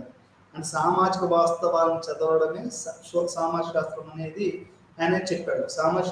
సామాజిక వాస్తవాలు ఏంటి అంటే ఇవి లాంగ్వేజ్ కలెక్టివ్ రిప్రజెంటేషన్స్ అని చెప్పాడు. దానికి ఒక ఉదాహరణ కూడా ఆయన ఇచ్చాడు. అంటే లాంగ్వేజ్ ఉదాహరణ కానివ్వండి, మతం కానివ్వండి, ట్రెడిషన్ కానివ్వండి, ఇవి ఏ రకంగా ఉంటాయని కూడా చెప్పాడు. మూడోది ఏం చెప్పాడు అంటే ఒక మెథడాలజీ ఒకదాన్ని ఎట్లా మనం సోషల్ ఫ్యాక్టర్గా కన్సిడర్ చేయాలి అని చెప్పాడు. ఆ తర్వాత దాన్ని మనం వివరణ ఎట్లా ఇవ్వాలంటే ఎందుకు, ఎలా, ఎక్కడ, ఇవన్నీ కూడా మనం అర్థం చేసుకోవాలి. ఇప్పుడు బుల్ ఫైట్స్ ఉంటాయండి. బుల్ ఫైట్స్ ఒక ఫ్రెంచ్లోనే జరుగుతాయి, అది ఫ్రాన్స్లోనే జరుగుతాయి, ఇండియాలో జరగవు. మనకు జల్లికట్టు అది చెన్నైలోనే జరుగుతుంది, మళ్ళీ వేరే చోట జరగదు. అంటే ఇక్కడ చెప్పదలసిన ఏంటి అంటే ఒక్కొక్క సామాజిక వాస్తవం అనేది ఒక్కొక్క దేశాలలో ఒక్కొక్క రకంగా ఉంటుంది అనేది మనం అర్థం చేసుకోవాలి. మన సోషియాలజీకి ఒక శాస్త్రీయపరమైనటువంటి దానికి ఇచ్చి ఈరోజు పుంకాలుగా దేశంలో బీఈడీలో సోషియాలజీ ఉంది, ప్రతి కాలేజీలో సోషియాలజీ, ప్రతి చోట సోషియాలజీ, ప్రతి ఒక్కరు ఈరోజు సోషియాలజీని ఇష్టపడుతున్నారు. ఎందుకంటే అది ఫ్రెండ్లీగా ఉంటుంది, సామాజిక వాస్తవం చదువుతూ ఉంటుంది. ఇటు పెట్టుబడిదారి విధానాన్ని అర్థం చేసుకోవడానికి కూడా సోషియాలజీ అవసరం అనేది మనకు ఈ యొక్క ఎంఎల్ డర్కీమ్ చేసినటువంటి ఈ యొక్క దీనివల్ల మనకు ఈరోజు అది చాలా పాపులర్ అయింది. ఆయన పునాదులు వేశారు కాబట్టి, అందరూ పునాదులు వేశారు. ఈయనను ఎందుకు చెప్పాలి అంటే ఈయన ఒక సైంటిఫిక్గా వేసి దీనికి ఒక పరిధిని ఏర్పాటు చేసేసి, దీని సబ్జెక్ట్ మ్యాటర్ని ఏర్పాటు చేసేసి, ఒక మెథడాలజీని ఏర్పాటు చేసేసి, ఒక ఉదాహరణ ఇచ్చేసి ఆయన 4 రకాల పుస్తకాలు రాశాడండి. ఈ 4 రకాల పుస్తకాలు ఏంటంటే రూల్స్ ఆఫ్ సోషియలాజికల్ మెథడ్స్, ఇవన్నీ రాశాడు. సోషియాలజీ అంటే ఏంటి, దానికి ఎట్లాంటి మెథడాలజీ ఉండాలి, సోషల్ ఫ్యాక్ట్స్ అంటే ఏంటి, వీటిని ఎట్లా చదవాలి అనేది మొట్టమొదటిసారి రాశాడు. రెండోది ఏం రాశాడు అంటే రూల్స్ ఆఫ్ సోషియలాజికల్ మెథడ్ తర్వాత డివిజన్ ఆఫ్ లేబర్ రాశాడు. డివిజన్ ఆఫ్ లేబర్లో ఆయన ఏం చెప్తాడు అంటే సమాజం ఎట్లా మారింది, ఎందుకు మారింది అని కనుక మనం చదివితే ఆయన ఏం చెప్తాడు అంటే ఫ్యూడల్ మొరాలిటీ నుంచి ఆధునిక మొరాలిటీ వచ్చినప్పుడు ఈ యొక్క సమాజం అనేది మారిపోయింది. ఈ మారిపోయిన దశలో ఏమైంది అంటే మనకు మోడర్న్ సొసైటీ ఆవిర్భవించింది అని ఆయన చెప్పాడు. డివిజన్ ఆఫ్ లేబర్ ఎందుకు వస్తుందంటే 2 కారణాలు చెప్పాడు. ఒకటేమో డెన్సిటీ ఆఫ్ పాపులేషన్ పెరగడం. ఇప్పుడు 140 కోట్ల మంది ఉన్నారు, లేకపోతే యూరోప్లో అన్ని కోట్ల మంది ఉన్నారు. ప్రతి వాళ్ళు కూడా ఏంటంటే డెన్సిటీ ఆఫ్ పాపులేషన్ పెరగడం వల్ల ఏమైందంటే మనకు డివిజన్ ఆఫ్ లేబర్ జరిగింది, స్పెషలైజేషన్ అనేది పెరిగింది అనేది మనకు ఇది ఇండస్ట్రియలైజేషన్ వల్లనే వచ్చింది. ఇప్పుడు వ్యవసాయం చేయడానికి డివిజన్ ఆఫ్ లేబర్ ఏముందండి, వాడు నాటేస్తాడు, ఒడి చెప్తాడు, అక్కడ పొలంలో దిగుతాడు. కానీ నువ్వు అదే ఒక పరిశ్రమకు వచ్చినప్పుడు ఏమైంది అంటే నువ్వు అన్ని విభాగాల్లో పనిచేయదు. ఎందుకంటే అన్ని విభాగాల్లో పనిచేయడం అనేది సాధ్యం కాదు. నీకు ఇండస్ట్రీ పొలంలో పనిచేసినట్టు ఇండస్ట్రీలో పనిచేయదు. ఇండస్ట్రీలో ఎట్లుంటుంది, నువ్వు ఒక ఫిట్టర్ అయితే ఫిట్టర్ పనే చేయాలి, నువ్వు ఒక లైన్ మ్యాన్ అయితే లైన్ మ్యాన్ పనే చేయాలి, నువ్వు ఒక డ్రైవర్ అయితే డ్రైవర్ పనే చేయాలి, బట్ డ్రైవర్ అంటే డ్రైవర్ పనే చేస్తూ ఉంటాడు. అంటే మనకు జనాభా పెరిగిన కొద్దిగా ఏమైందంటే పని అనేది డివిజన్ ఆఫ్ లేబర్ జరిగింది, స్పెషలైజేషన్స్ అనేవి పెరిగాయి అనేది Emile Durkheim mechanical solidarity to organic solidarity అని ఒక దాంట్లో చెప్పాడు. ఇది చాలా అద్భుతమైనటువంటి పుస్తకం. అంటే దాంట్లో ఏం చెప్తాడంటే ఆధునిక సమాజానికి గల అంశాలు ఏంటంటే ఈ యొక్క డెన్సిటీ ఆఫ్ పాపులేషన్ పెరగడం వల్ల స్పెషలైజేషన్ పెరిగి డివిజన్ ఆఫ్ లేబర్ జరిగింది. ఇది ఆ సింపుల్ సొసైటీస్లో ట్రైబల్ సొసైటీస్నేమో మనకు సింపుల్ సొసైటీస్ ఉంటాయి, మెకానికల్ సొసైటీ ఉంటాయి.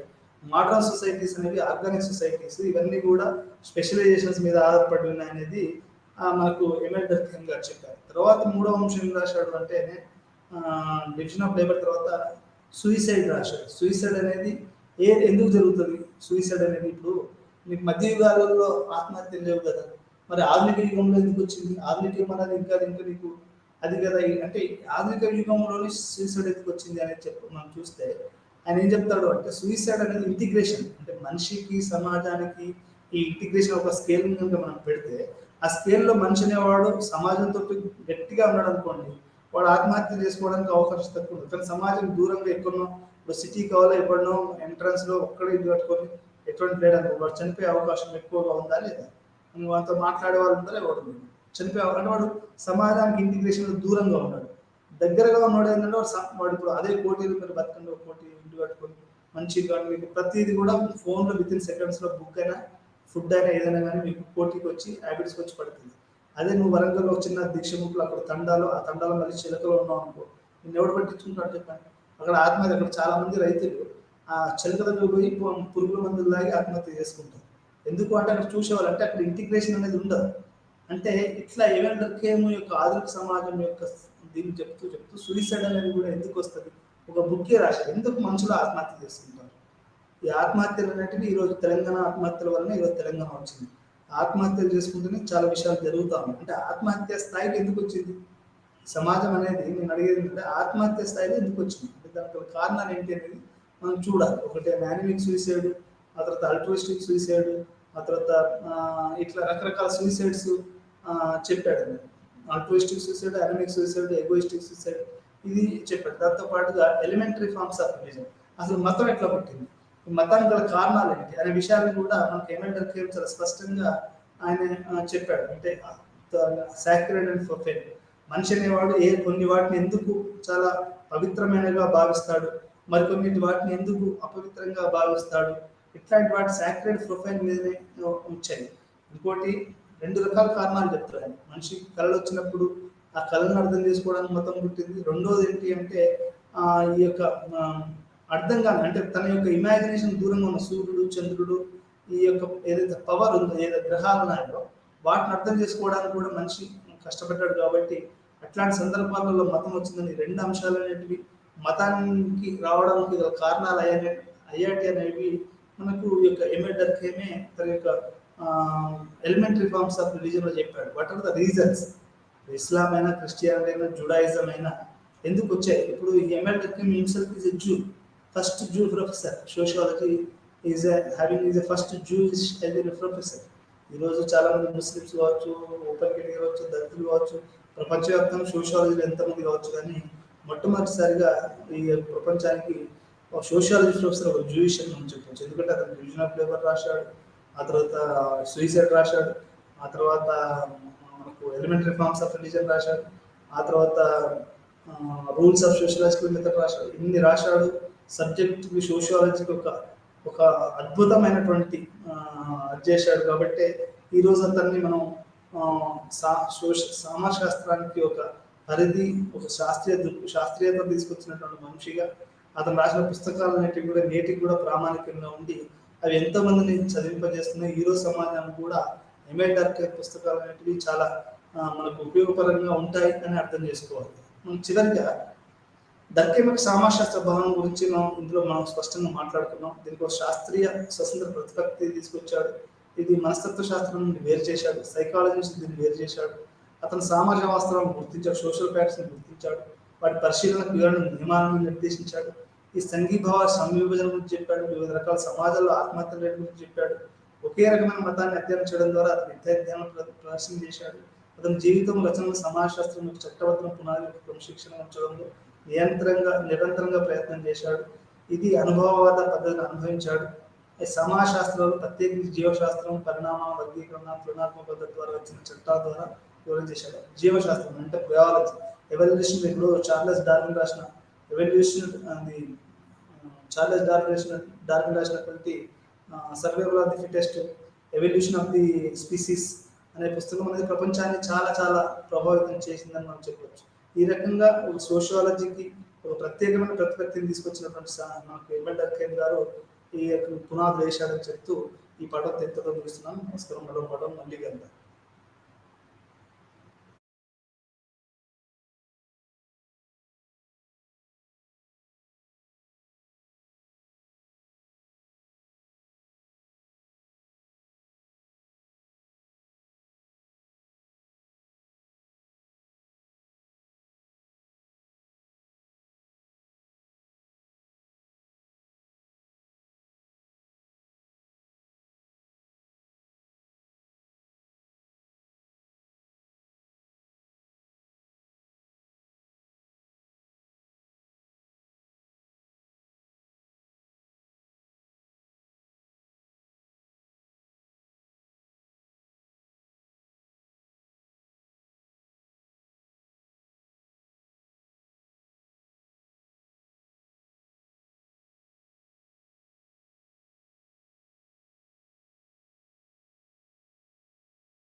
Good afternoon, everyone. Today's topic of discussion is college and university education, অৰ্থাৎ মহাবিদ্যালয় আৰু বিশ্ববিদ্যালয় শিক্ষা ব্যৱস্থা। লাষ্ট ক্লাছত আমি স্বাধীনতাৰ পিছত যিভাৱে বিভিন্ন ধৰণৰ বিশ্ববিদ্যালয় বা ভাৰতত কলেজসমূহ সংখ্যা বৃদ্ধি হৈছে সেইসমূহৰ বিষয়ে আমি আলোচনা কৰিছোঁ। আৰু ভাৰতত শিক্ষাৰ ইতিহাস বুলি ক'লে অৰ্থাৎ হিষ্ট্ৰী, যদি আমি চাওঁ হিষ্ট্ৰিকেল বেকগ্ৰাউণ্ড, অৰ্থাৎ ভাৰতৰ শিক্ষাৰ ইতিহাস আৰু সময়ৰ পৰাই কিভাৱে আৰম্ভ হৈছিলে, য'ত বিভিন্ন ধৰণৰ পাঠদান বা শিক্ষণৰ প্ৰক্ৰিয়াটো কিভাৱে আমি কোনটো ব্যৱস্থাত আমি খাপ খাই, অৰ্থাৎ গুৰুকুলেই হওক বা বিভিন্ন ধৰণৰ পিছলে আমাৰ আশে পাশে ঘূৰি থাকে মাদ্ৰাজ আৱাসিক প্ৰকৃতিৰ, য'ত ছাত্ৰ ছাত্ৰীসকলে ধৰ্ম দৰ্শন অন্যান্য বিষয়ৰ বিভিন্ন ক্ষেত্ৰত শিক্ষাও দিয়া হৈছিলে। তাৰ লগতে আমি যদি চাওঁ যে ইংৰাজসকলৰ ভাৰতলৈ অহাৰ পিছত উচ্চ শিক্ষাৰ ডিজাইন সলনি হ'ল বা ব্ৰিটিছৰ ভাষা সাহিত্য ইতিহাস আৰু দৰ্শনৰ ওপৰতো গুৰুত্ব আৰোপ কৰা হৈছে বা উচ্চ শিক্ষা আনুষ্ঠানিকভাৱে ব্যৱস্থা প্ৰতিষ্ঠাও কৰা হৈছিলে।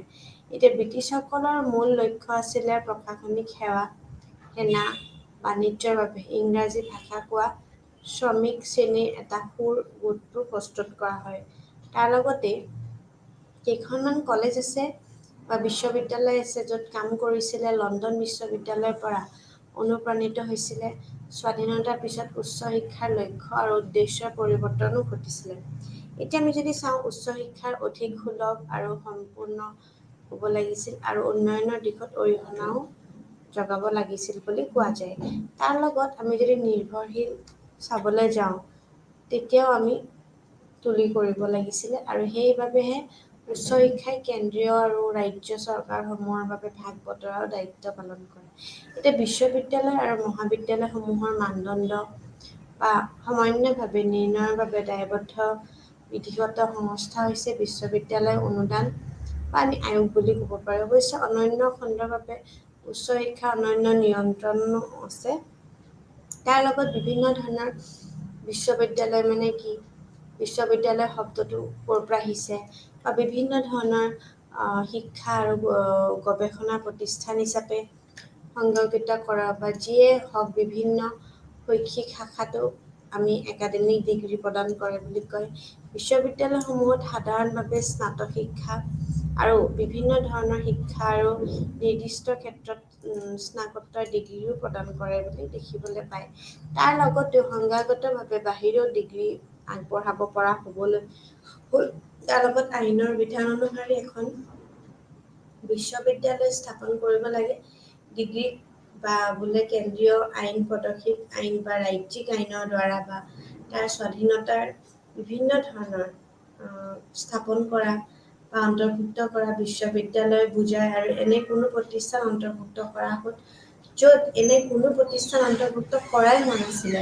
যদি আমি চাওঁ বিভিন্ন ধৰণৰ সংযোগ বা বিভিন্ন ধৰণৰ আমি যদি বিশ্ববিদ্যালয় আলোচনা কৰিব পৰা UGC চলোৱা বিভিন্ন ধৰণৰ আমি অনুদান আয়োগ কৰিব পাৰোঁ। আৰু তাৰ লগতে য'ত UGC আইনভাৱে আমাৰ যোনটো 1956ৰ অধীনত এই সম্পৰ্কত কৰাও নিয়ম চৰ্তাৱলী বা অনুসৰি কৰি পেলাইছে। তাৰ লগতে যদি চাওঁ বিশ্ববিদ্যালয়ৰ প্ৰকাৰ, অৰ্থাৎ বিভিন্ন ধৰণৰ যেতিয়া বিশ্ববিদ্যালয় আছে, যেনেকৈ কেন্দ্ৰীয় হ'ব পাৰে বিশ্ববিদ্যালয়, কেন্দ্ৰীয় বিশ্ববিদ্যালয় হ'ব পাৰে, আমাৰ ৰাজ্যিক বিশ্ববিদ্যালয় হ'ব পাৰে অৰ্থাৎ চেণ্ট্ৰেল ইউনিভাৰ্চিটি, ষ্টেট ইউনিভাৰ্চিটি, আৰু যিসমূহ আমাৰ প্ৰাইভেট ইউনিভাৰ্চিটি অৰ্থাৎ ব্যক্তিগত বিশ্ববিদ্যালয় হ'বলগীয়া বিশ্ববিদ্যালয় আৰু বিশ্ববিদ্যালয় পৰ্যায়ৰ প্ৰতিষ্ঠান বুলি গণ্য কৰা, অৰ্থাৎ যোনটো আমাৰ অট'নমাছ ষ্টেট বা আমাৰ অলমষ্ট যোনবিলাক নেকৰ A গ্ৰেড পাইছে, এটা মিনিমাম 3.4+ অন এন এভাৰেজ, সেইসমূহে অট'নমাছ এখন ইউনিভাৰ্চিটিৰ ষ্টেটাছটো ল'বলৈ তেওঁলোক হৈ যায়। মানে তেওঁলোক নিজে নিজৰ ৰুলছ, নিজৰ ৰেগুলেশ্যনছ, নৰ্মছ গোটেইখিনি তাহাঁতি কৰিব পাৰে। এতিয়া কেন্দ্ৰীয় বিশ্ববিদ্যালয় অৰ্থাৎ কেন্দ্ৰীয় বিশ্ববিদ্যালয় বা কেন্দ্ৰীয় বিশ্ববিদ্যালয়সমূহৰ সংসদৰ আইন অনুসৰি প্ৰতিষ্ঠা কৰা হয় আৰু কেন্দ্ৰীয় মানৱ সম্পদ উন্নয়ন মন্ত্ৰালয় উচ্চ শিক্ষা বিভাগৰ অধীনত থাকে বুলি কোৱা যায়। এতিয়া যদি আমি চাওঁ কি যে কেইখন আমাৰ আছে তেতিয়া আমি গম পাম যে আমাৰ কেন্দ্ৰীয় বিশ্ববিদ্যালয় যিমানখিনি আছে সেইখিনিৰ লগতে আমি জড়িত হ'ব লাগিব। ঠিক সেইবাবে আমি চাওঁ যে আমাৰ ইয়াৰ লগত আমাৰ যিমানখিনি আমাৰ আছে সেইভাৱে আমি তাত আমি চাব লাগিব। সেইটোৱে। তো সেইকাৰণে আমি গম পাম যে আমাৰ কিমানখিনি সেয়া আছে। তো তাৰ লগতে আমি মন্ত্ৰালয়খন আমি দেখিবলৈ পাওঁ। ঠিক সেয়াই যে আমি গম পালেই আমি ৰাজ্যিকভাৱে হওক বা তাৰ লগত বিভিন্ন ধৰণৰ যোনবোৰ প্ৰচেষ্টা আছে সেই প্ৰচেষ্টাৰ লগত জড়িত হৈ আছে। ঠিক আছে? তো সেয়াই পিছে আমি চাবলৈ আমি আছে, কিন্তু তাৰ লগত আমাৰ যিমানখিনি আমাৰ অধীনত হৈ থাকে সেই লগত আমাৰ কিমানখন আমাৰ মানৱ সম্পদ উন্নয়ন মন্ত্ৰালয় কৰা যায় বুলি কোৱা গৈছে। ঠিক তেনেকৈ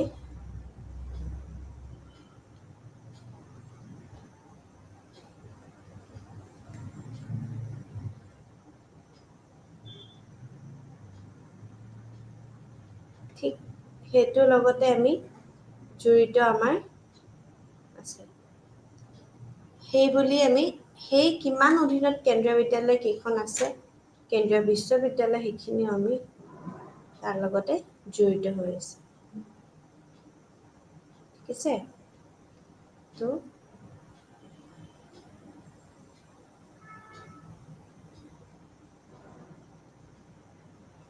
আমি সেইকাৰণে গম পাওঁ।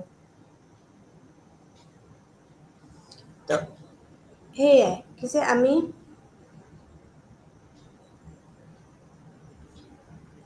কিমান বিভাগৰ অধীনত থাকে বা কেন্দ্ৰীয় বিশ্ববিদ্যালয় বা কেন্দ্ৰীয় বিশ্ববিদ্যালয় সংসদৰ আইন অনুসৰি প্ৰতিষ্ঠা কৰা হয় আৰু কেন্দ্ৰীয় মানৱ সম্পদ উন্নয়ন মন্ত্ৰালয় উচ্চ শিক্ষা বিভাগৰ অধীনত থকা হয়। এতিয়া আমি প্ৰথমখন হৈছে কেন্দ্ৰীয় বিশ্ববিদ্যালয় অৰ্থাৎ চেন্ট্ৰেল ইউনিভাৰ্চিটিজ।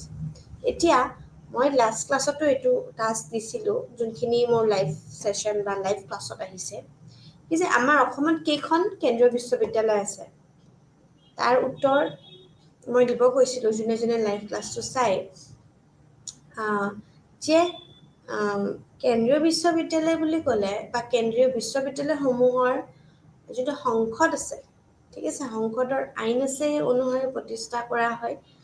তাৰ লগতে কেন্দ্ৰীয় মানৱ সম্পদ অৰ্থাৎ ministry of human resource development মানৱ সম্পদ উন্নয়ন মন্ত্ৰালয়ৰ উচ্চ শিক্ষা বিভাগৰ অধীনত থাকে। মানে UGC বা MHRD গোটেইখিনি বস্তু নিয়ন্ত্ৰণ কৰে, চাই। ঠিক আছে? 2016 চনৰ ডিচেম্বৰৰ ইউনকাছৰ মতে আমাৰ 46খন কেন্দ্ৰীয় বিশ্ববিদ্যালয় আছে। ক'ত আছে? All over India. সেই ভিত্তিতে মই এই টাস্কটো দিছিলোঁ যে আমাৰ অসমত কেইখন কেন্দ্ৰীয় বিশ্ববিদ্যালয় আছে। আজি মোক এই উত্তৰটো কি হয় আমি জানিব পাৰিলে ভাল, আৰু ভেৰি ইম্পৰ্টেণ্ট। ঠিক আছে?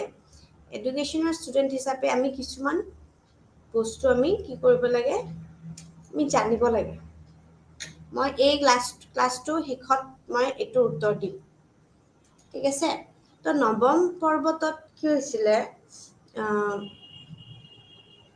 আমি গম পাওঁ যে আমাৰ কিমানকেইখন আছে, ঠিক আছে, আমাৰ ক'ব পাৰিবনে কোনোবাই? তো আমি যদি কওঁ অসমত যদি চাওঁ, এইটো উত্তৰটো কি হ'ব? মই এইটো পেন দি হাইলাইট, যোনে যোনে মোৰ লাইভ ক্লাছটো জইন কৰি আছে, এই বস্তুটো লিখি লওক, পেন ডাউন কৰি লওক। ইয়াতে যিহেতু লিখা নাই, আমি যিহেতু কেন্দ্ৰীয় বিশ্ববিদ্যালয়সমূহৰ কথা পাতি আছোঁ, তো আমি নিজৰ ঠাইখনৰে নাজানো, তে আমি ইণ্ডিয়াৰ আগতে নিজৰটো আমি জানিব লাগিব, অসম, হয়নে? যিহেতু এইটো আছামৰ পৰা আমাৰ এইটো অসমীয়াত আমি পঢ়াই আছোঁ, অসমৰ ৰিজনেল চেণ্টাৰৰ পৰা আমি এইটো পঢ়াই আছোঁ, হয়নে নহয়? তো এইটোও জানা উচিত কি যে আমাৰ অসমত টোটেল চেন্ট্ৰেল ইউনিভাৰ্চিটি কেইখন আছে? 2খন, 2 চেন্ট্ৰেল ইউনিভাৰ্চিটিজ। ঠিক আছে? 2 চেন্ট্ৰেল মানে 2খন, অৰ্থাৎ 2খন কেন্দ্ৰীয় বিশ্ববিদ্যালয় আছে। এতিয়া 2 central universities তো কি কি?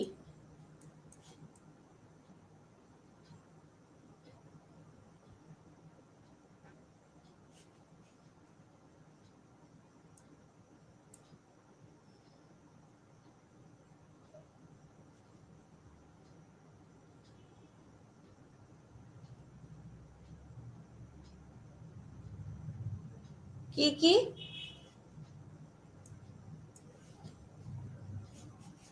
প্ৰথমটো কি? প্ৰথমখন তেজপুৰ ইউনিভাৰ্চিটি, তেজপুৰ বিশ্ববিদ্যালয়। ঠিক আছে? তেজপুৰ বিশ্ববিদ্যালয় ক'ত আছে? তেজপুৰতে আছে। ঠিক আছে? তেজপুৰ বিশ্ববিদ্যালয়। অ'কে? Tezpur central university. মই একাডেমিক কাউন্সিলৰ হিচাপে মই নিজে তেজপুৰ চেণ্ট্ৰেল ইউনিভাৰ্চিটিৰ পৰা পঢ়ি আহিছোঁ। মই তাতে মাষ্টাৰ্ছ পঢ়িছিলোঁ, মাষ্টাৰ্ছ কৰিছিলোঁ। তো মই তাৰ পৰাই পাছ কৰা ষ্টুডেণ্ট। ঠিক আছে? So' for that thing I feel proud to be an ex alumni of that prestigious central university. ঠিক আছে? চ' তেজপুৰ চেণ্ট্ৰেল ইউনিভাৰ্চিটি। নেক্সটখন হ'ল আছাম ইউনিভাৰ্চিটি। চ' আছাম ইউনিভাৰ্চিটি, ইয়াতে বাৰু তেজপুৰ বুলি কওঁতে মানুহবোৰে গমেই পায় তেজপুৰত আছে। এই আছাম ইউনিভাৰ্চিটিখন ক'ত আছে বাৰু?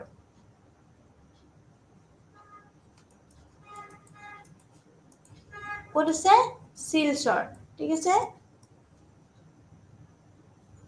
শিলচৰ।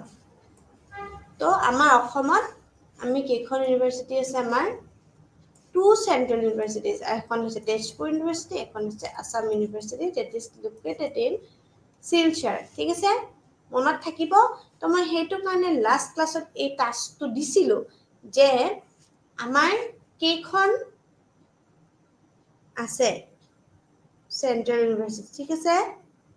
আৰু সেইটো আমি জানাটো বহুতেই বেছি ইম্পৰ্টেণ্ট বুলি ক'ব পাৰি। ইম্পৰ্টেণ্ট। ঠিক আছে?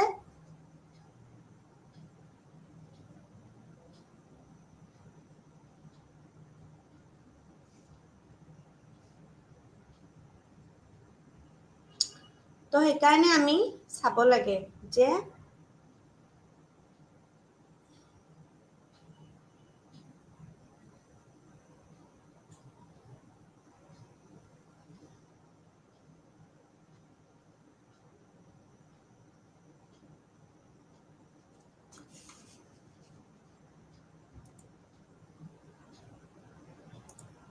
ঠিক আছে? তো সেই বস্তু আমি সেইকাৰণে গম পোৱাটো উচিত। ঠিক আছে?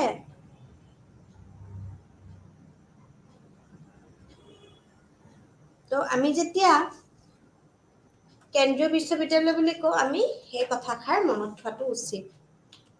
এতিয়া নৱম পৰ্বতৰ ভিতৰত 9খন বিশ্ববিদ্যালয় অৱশ্যে UGCৰ দায়িত্ব নাই, আৰু সেয়েহে দৰ পৰা পৰিকল্পনা বা নন প্লেন অনুদান নাপাব 9খনে।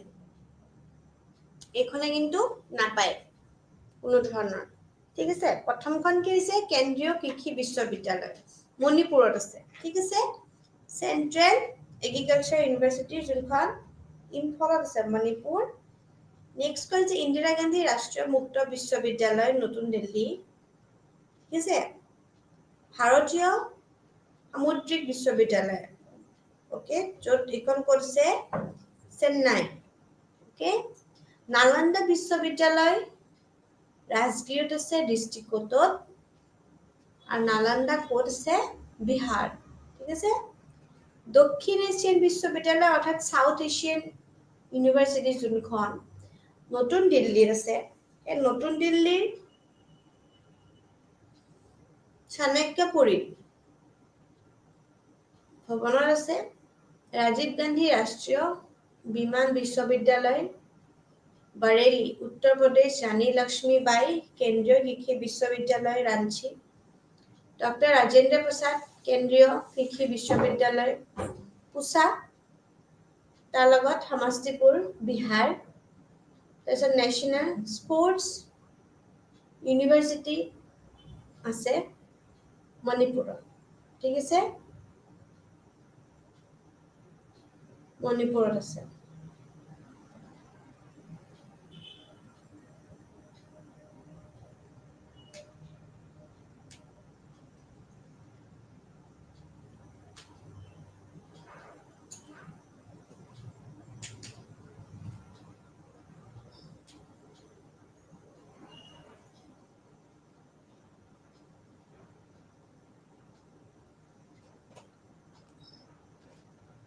ৰাজ্যিক বিশ্ববিদ্যালয়সমূহ নিজ নিজ ৰাজ্যত অৱস্থিত আৰু তেওঁলোকৰ আমাৰ অধিক ক্ষেত্ৰত ভিতৰত আমি কাম কৰে ৰাজ্যিক বিশ্ববিদ্যালয় এখন সাধাৰণতে ৰাজ্যিক বিধানসভা আইনখনে স্থাপন কৰে ৰাজ্যৰ প্ৰায় 1400খন বিশ্ববিদ্যালয় আছে ৰাজ্যিক বিশ্ববিদ্যালয়সমূহ বেছিভাগ সংযুক্ত বিশ্ববিদ্যালয় কাৰণ তেওঁলোকৰ বৃহৎ সংখ্যক সংযুক্ত মহাবিদ্যালয় আছে তাৰ লগত প্ৰদান কৰা হয় সাধাৰণতে স্নাতক পাঠ্যক্ৰম পৰিসৰ প্ৰদান কৰে কিন্তু স্নাতকোত্তৰ পাঠ্যক্ৰমে প্ৰদান কৰিব পাৰে আনকি অধিক প্ৰতিষ্ঠা কলেজসমূহে PhD সুবিধাও দিব পাৰে বুলি কয় এতিয়া এফিলিয়েটিং ইউনিভাৰ্চিটি অনুদান মতে সেয়েহে কিছুমান শাখাত কাৰ্যসূচী আছে বুলি কয়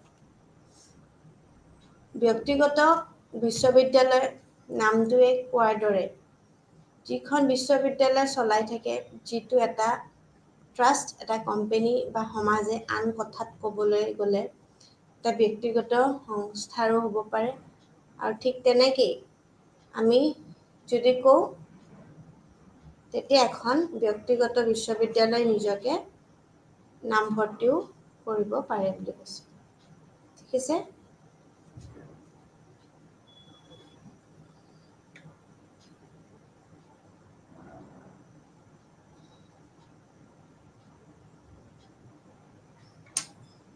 তাৰ লগত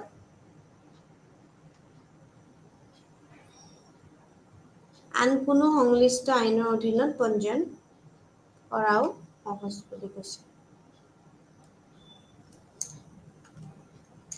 সেয়েহে ব্যক্তিগত বিশ্ববিদ্যালয়ত ডিগ্ৰী প্ৰদান কৰিব পাৰি যদিও ইয়াত অফ কেম্পাছ সংযুক্ত মহাবিদ্যালয় থকাৰ অনুমতি দিয়া হোৱা নাই ব্যক্তিগত বিশ্ববিদ্যালয়সমূহ পাঠ্যক্ৰম পৰীক্ষাৰ পদ্ধতি লেব আদি বিষয়ত UGCৰ নিৰ্দেশনা পূৰণ কৰিব লাগিব তেওঁলোকৰ কাৰ্যকলাপত সম্পূৰ্ণ স্বাধীনতা নাই আৰু সেয়েহে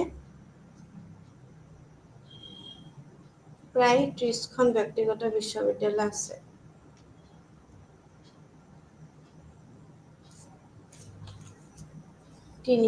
মানৱ সম্পদ উন্নয়নৰ মন্ত্ৰালয়ৰ মতে কয় যে বিশ্ববিদ্যালয়সমূহৰ বাহিৰেও অনন্য উচ্চ শিক্ষাৰ প্ৰতিষ্ঠান যিটো নিৰ্দিষ্ট অধ্যয়ন ক্ষেত্ৰত অতি উচ্চ মানদণ্ডৰ কাম কৰা কেন্দ্ৰীয় চৰকাৰৰ মতে বিশ্ববিদ্যালয় অনুদান আয়োগৰ পৰামৰ্শৰ ওপৰত ঘোষণা কৰিব পাৰে আৰু যিটো প্ৰতিষ্ঠান আমাৰ বিশ্ববিদ্যালয়ৰ কৰাও বিভাজন হ'ব পাৰে বুলি কয় ঠিক আছে তো সেয়েহে আমি কওঁ যিবোৰ প্ৰতিষ্ঠানে বিশ্ববিদ্যালয়লৈ বুলি ধৰা হয় সেইবোৰ বিশ্ববিদ্যালয়ৰ শৈক্ষিক মৰ্যাদা আৰু বিশেষাধিকাৰ লাভ কৰা অৰ্থাৎ বিশ্ববিদ্যালয় বা এখন বুলি গণ্য কৰা হয় যিটোৱে উচ্চ কাৰ্যক্ষেত্ৰত আমি প্ৰতিষ্ঠানক বুজায় আৰু যিটো বিশ্ববিদ্যালয় অনুদান আয়োগো আইন হিচাপে আমাৰ অধীনত কেন্দ্ৰীয় চৰকাৰে এনেদৰে ঘোষণা কৰে প্ৰায় আমি ক'ব পাৰোঁ যে আমাৰ হয় সন্মান তাৰ লগত ৰাষ্ট্ৰীয় গুৰুত্বপূৰ্ণ প্ৰতিষ্ঠান যিটো প্ৰতিষ্ঠানে দেশ ৰাজ্যৰ নিৰ্দিষ্ট অঞ্চলৰ ভিতৰতে উচ্চ দক্ষতাসম্পন্ন কৰ্মী বিকাশৰ ক্ষেত্ৰত এক গুৰুত্বপূৰ্ণ খেলুৱৈ হিচাপে সেৱা আগবঢ়ায়। প্ৰতিষ্ঠানক ৰাষ্ট্ৰীয় গুৰুত্বপূৰ্ণ প্ৰতিষ্ঠান মৰ্যাদা প্ৰদান কৰে আৰু ভাৰতৰ পৰা বিশেষ স্বীকৃতিও আৰু পুঁজি লাভ কৰে। ভাৰতৰ সংসদৰ আইন এখনৰ দ্বাৰা ভাৰতৰ এখন প্ৰধান ৰাজহুৱা উচ্চ শিক্ষানুষ্ঠানক প্ৰদান কৰা হয় আৰু সেই হ'ব পাৰে তাৰ মৰ্যাদা। ঠিক আছে? তো সেয়েহে কি যে আমি এইটো ক'ব পাৰোঁ যে সংসদৰ আইন অনুসৰি স্থাপন কৰা আৰু ৰাষ্ট্ৰীয় গুৰুত্বপূৰ্ণ প্ৰতিষ্ঠান হিচাপে আমাৰ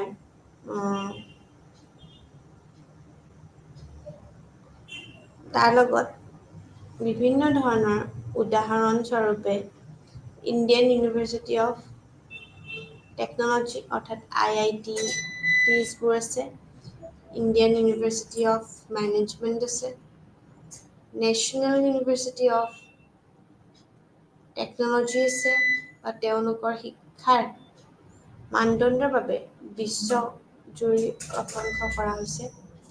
ঠিক তেনেকেই কয় যে বিশ্ববিদ্যালয়সমূহক শ্ৰেণীভুক্ত কৰা হৈছে আৰু তাৰ লগত আমি ইউনিটেৰী বা তাৰ লগত ইউনিটেৰী বিশ্ববিদ্যালয়ৰ ক্ষেত্ৰত সংযুক্ত হৈ এটা চৌহদত পাঠদান আৰু গৱেষণা কৰা হয় আৰু স্নাতকোত্তৰ পাঠদানৰ বাবে এটা ব্যৱস্থাও আছে বুলি কয়। ঠিক তেনেকেই লগতে বানাৰস হিন্দু বিশ্ববিদ্যালয় আৰু হায়দৰাবাদ বিশ্ববিদ্যালয়ৰ দৰে গৱেষণামূলক কাৰ্যকলাপসমূহ আমি একক বিশ্ববিদ্যালয়ৰ উদাহৰণ হিচাপে ল'ব পাৰোঁ। ঠিক আছে? তো সংযুক্ত বিশ্ববিদ্যালয়সমূহক আমি যাক এফিলেটিং বুলি কওঁ, সেই এফিলেটিং বিশ্ববিদ্যালয়সমূহ হ'ল যিবোৰৰ এটা কেন্দ্ৰীয় চৌহদ থাকে আৰু তাৰ লগত আমি গম পাওঁ। ঠিক আছে? তো সেইটোৱে যে বিশ্ববিদ্যালয়ৰ সৈতে জড়িত বিশ্ববিদ্যালয়ৰ যিমান কেইবাখনো কলেজ আছে আৰু সেই কলেজৰ লগতে আমি গম পাওঁ যে আমাৰ এটাৰ লগত যোনটো আমাৰ বিভিন্ন ধৰণৰ ভৌগোলিক স্থানত অৱস্থিত হ'ব পাৰে বুলি কয়।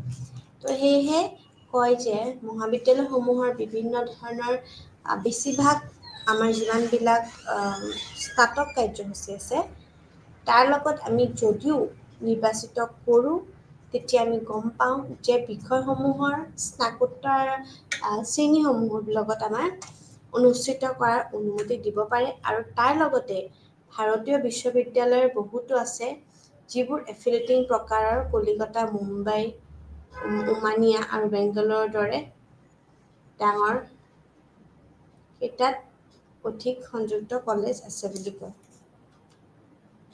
ঠিক আছে? তো আমি এতিয়া সংসদৰ আইনখন আমি অলপ আলোচনা কৰিম যে ৰাষ্ট্ৰীয় কিছুমান গুৰুত্বপূৰ্ণ প্ৰতিষ্ঠান আছে যিটো প্ৰতিষ্ঠানে দেশ ৰাজ্যৰ নিৰ্দিষ্ট অঞ্চলৰ ভিতৰতে উচ্চ দক্ষতা সম্পন্ন কৰ্মী বিকাশৰ ক্ষেত্ৰত এক গুৰুত্বপূৰ্ণ খেলুৱৈ হিচাপে আগবঢ়ায়। তো তাৰ লগতে আমি চাম যে আমাৰ কিমানখিনি আমাৰ ভাৰত সংসদৰ গুণ আছে। ঠিক আছে?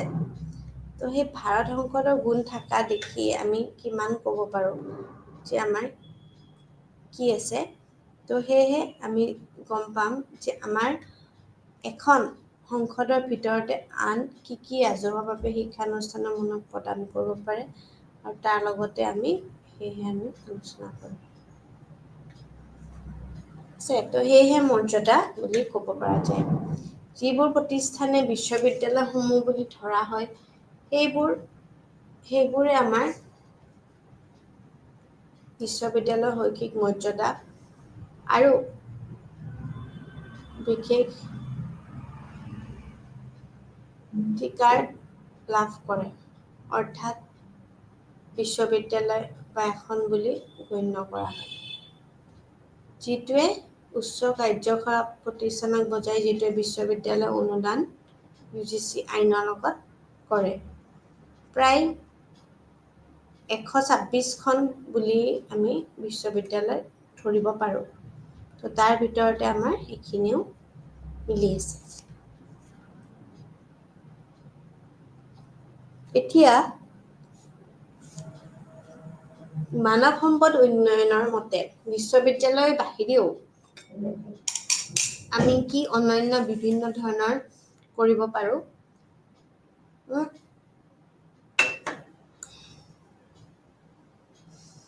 যিটো নিৰ্দিষ্ট অধ্যয়ন থাকে, সেই অধ্যয়নৰ ক্ষেত্ৰত অতি উচ্চ মানদণ্ডৰ কাম কৰা কেন্দ্ৰীয় চৰকাৰৰ বিশ্ববিদ্যালয় অনুদান আয়োগ কৰা বা পৰামৰ্শৰ ওপৰত ঘোষণা কৰিব পাৰে, যিটো প্ৰতিষ্ঠান বিশ্ববিদ্যালয়লৈকেও কৰা বিভাজন হয়। ঠিক আছে?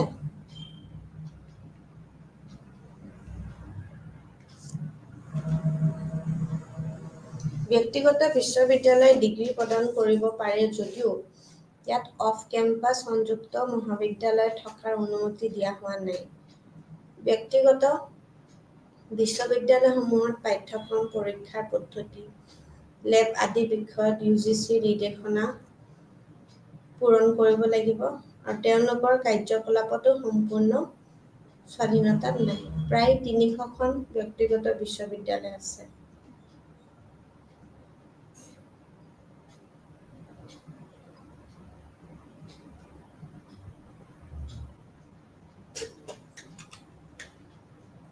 ব্যক্তিগত বিশ্ববিদ্যালয় নামটোৱে কোৱাৰ দৰে যিখন বিশ্ববিদ্যালয় চলাই থাকে, যিটো এটা ট্ৰাষ্ট, এটা কোম্পানী বা সমাজে, আন কথাত ক'বলৈ গ'লে এটা ব্যক্তিগত সংস্থাৰ দ্বাৰা আৰু বেচৰকাৰী বা ব্যক্তিগত সত্তাৰ পৰা ধন লাভ কৰে, সেইবোৰহে ব্যক্তিগত বিশ্ববিদ্যালয় বোলা হয়।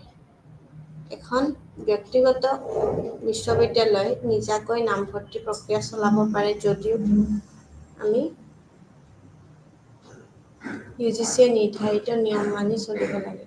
এটা ব্যক্তিগত বিশ্ববিদ্যালয় এটা পৃষ্ঠপোষক সংস্থাৰ দ্বাৰা ৰাজ্যিক কাৰ্যৰ জৰিয়তে স্থাপন কৰা হয় আৰু তাৰ লগতেই আমি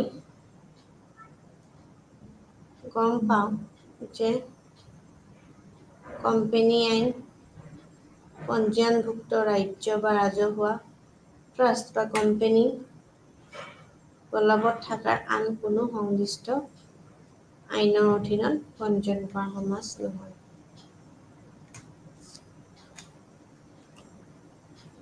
ৰাজ্যিক বিশ্ববিদ্যালয়বিলাক নিজ নিজ ৰাজ্যত থাকে আৰু তাৰ ভিতৰত কাম কৰে। ৰাজ্যিক বিশ্ববিদ্যালয় এখন সাধাৰণতে ৰাজ্যিক বিধান বা আইনখনৰ স্থাপন কৰে। এতিয়া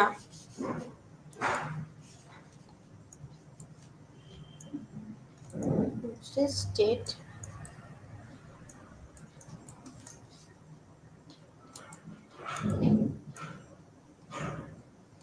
ইউনিভাৰ্চিটিজ, ঠিক আছে?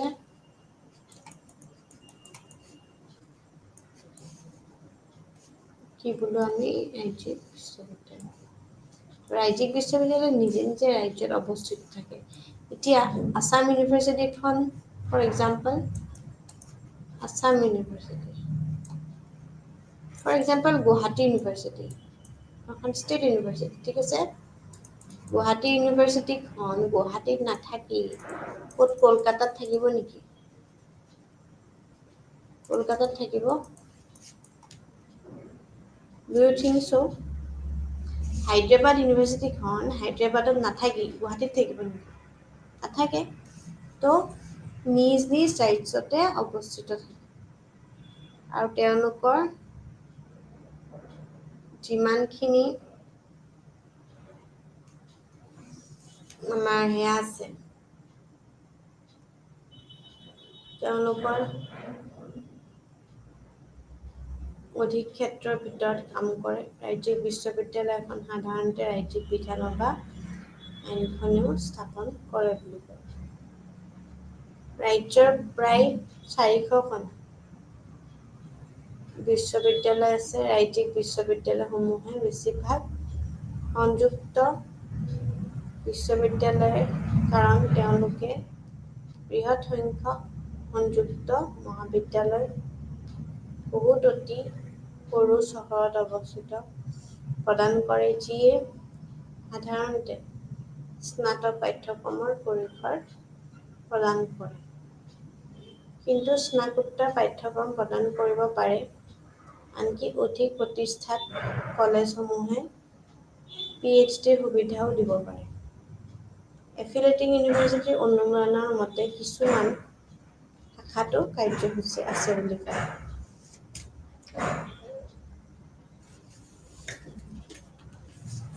তেনেকেই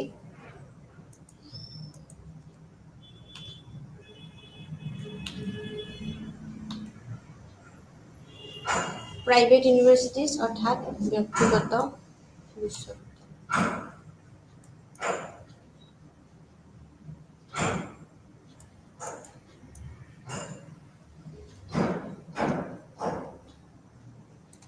Private universities.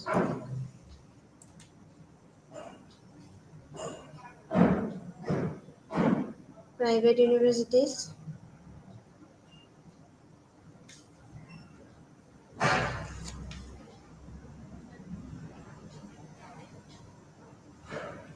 নামটোৱে কোৱাৰ দৰে যিখন বিশ্ববিদ্যালয় চলাই থাকে,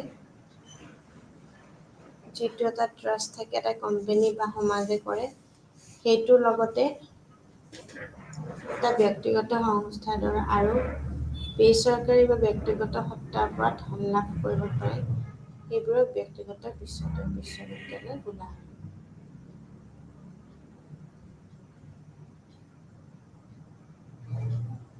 এখন ব্যক্তিগত বিশ্ববিদ্যালয়ে নিজাকৈ নামভৰ্তি প্ৰক্ৰিয়া চলাব পাৰে যদিও UGC নিৰ্ধাৰিত নিয়ম মানি চলিব লাগে। এটা ব্যক্তিগত বিশ্ববিদ্যালয় এটা পৃষ্ঠপোষক সংস্থাৰ দ্বাৰা ৰাজ্যিক মধ্যকাৰ্যৰ জৰিয়তে স্থাপন কৰা হয়। সমাজৰ পঞ্জীয়ন আইন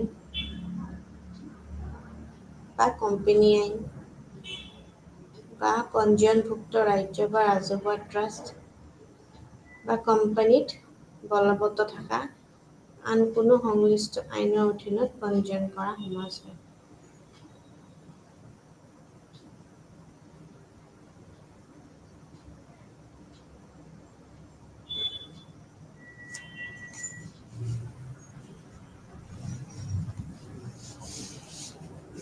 আছে তো ব্যক্তিগত সংস্থাৰ দ্বাৰা বেচৰকাৰী ব্যক্তিগতও কৰা হয়। এতিয়া এখন ব্যক্তিগত বিশ্ববিদ্যালয় নিজাকৈ নামভৰ্তি প্ৰক্ৰিয়া চলাব পাৰে যদিও UGC নিৰ্ধাৰিত নিয়ম চলিব লাগে।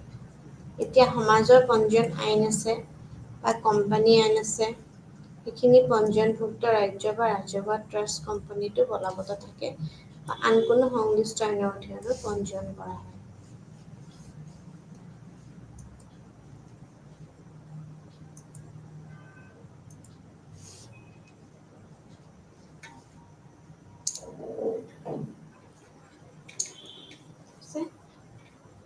তো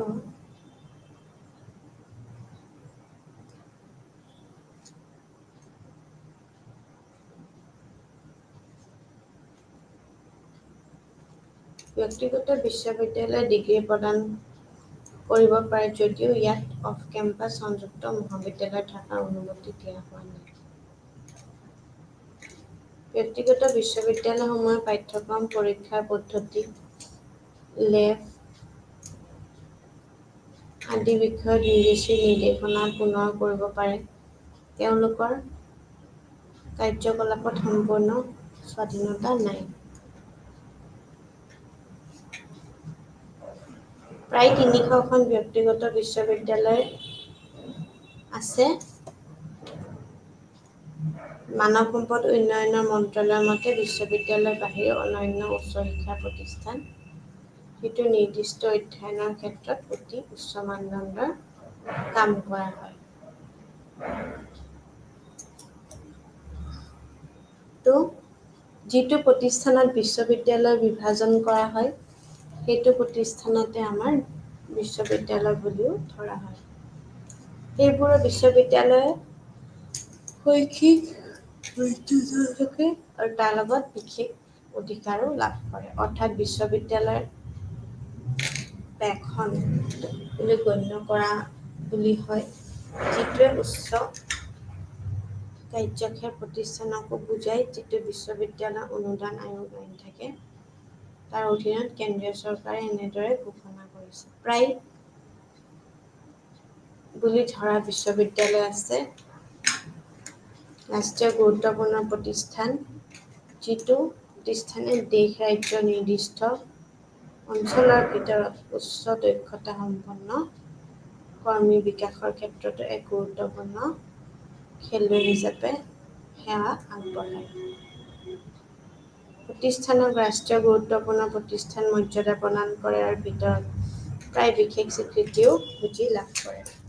ভাৰতৰ সংসদৰ আইন এখনৰ দ্বাৰা ভাৰতৰ এখন প্ৰধান ৰাজহুৱা উচ্চ শিক্ষানুষ্ঠানক প্ৰদান কৰা হ'ব পাৰে সেই মৰ্যাদা দিয়ে।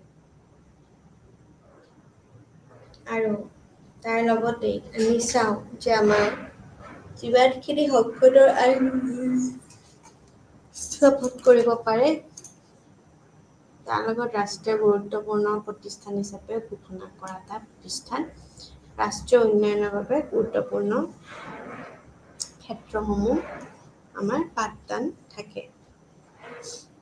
ঠিক তেনেকেই আমি চাওঁ যে গৱেষণা গ্ৰহণ কৰিব পাৰে। উদাহৰণস্বৰূপে ইণ্ডিয়ান ইনষ্টিটিউট অফ টেকনলজি অৰ্থাৎ IIT, তাৰ লগত ইণ্ডিয়ান ইনষ্টিটিউট অফ মেনেজমেণ্ট অৰ্থাৎ IIM, আৰু তাৰ লগত নেশ্যনেল ইনষ্টিটিউট অফ টেকনলজি অৰ্থাৎ NITs, তেওঁলোকৰ শিক্ষাৰ বাবে বিশ্বজুৰি প্ৰশংসা কৰা হৈছে। এতিয়া বিশ্ববিদ্যালয়সমূহক শ্ৰেণীভুক্ত কৰা হৈছে ইউনিটেৰী বিশ্ববিদ্যালয়। ঠিক আছে, তো ইউনিটেৰী বিশ্ববিদ্যালয়ৰ ক্ষেত্ৰত কি হয়, সংযুক্ত হৈ এটা চৌহদত পাঠদান কৰা হয়। তাৰপিছত গৱেষণা কৰা হয় আৰু স্নাতক আৰু স্নাতকোত্তৰ পাঠদান কৰাৰ বাবে এটা ব্যৱস্থা আছে। লগতে বানাৰস হিন্দু বিশ্ববিদ্যালয় আৰু হায়দৰাবাদ বিশ্ববিদ্যালয়ৰ দৰে গৱেষণামূলক কাৰ্যকলাপসমূহ একক বিশ্ববিদ্যালয়ৰ উদাহৰণ আছে।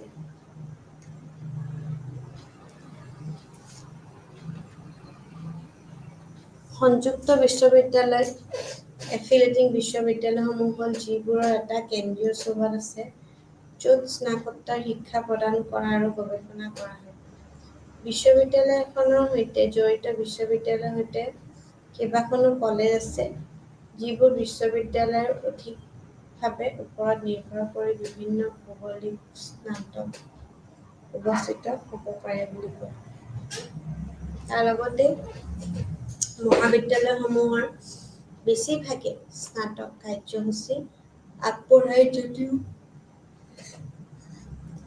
নিৰ্বাচিত কৰি বিষয়সমূহৰ স্নাতকোত্তৰ আমাৰ যিমানখিনি শ্ৰেণীসমূহ আছে অনুষ্ঠিত কৰাৰ অনুমতিও দিব পাৰে বুলি কয়।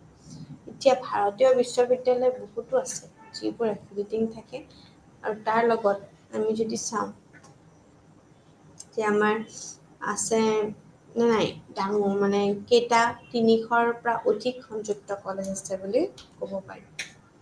ঠিক আছে, তো আমাৰ এইখিনি ইয়ালৈকে আছে, কিন্তু এতিয়া আমি কিছুমান জানিব লাগিব ইম্পৰ্টেণ্ট কথা। এতিয়া ইম্পৰ্টেণ্ট কথাবোৰ কি কি?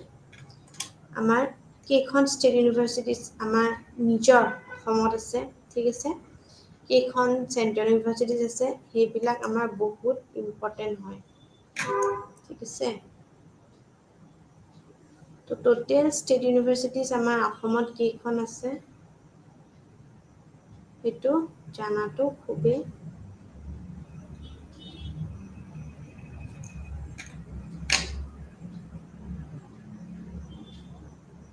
কেইখন আছে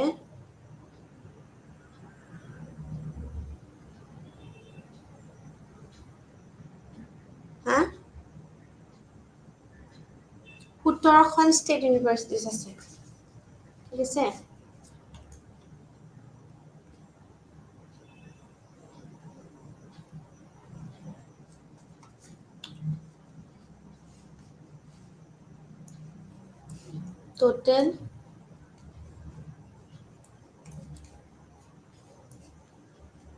total state universities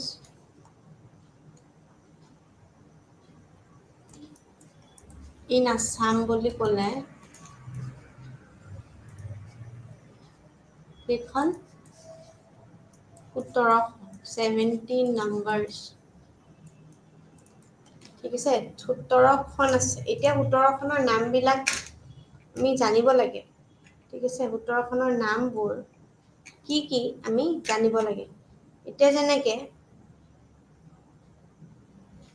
প্ৰথম আমি কওঁ well known Guwahati university Dibrugarh university ঠিক আছে আৰু বহুত আছে science and technology Assam science and technology Kumar Bhaskar Varma Sanskrit university হয়নে মাধৱদেৱ university Satyadev university Majuli university of culture so বহুত কেইখন আমাৰ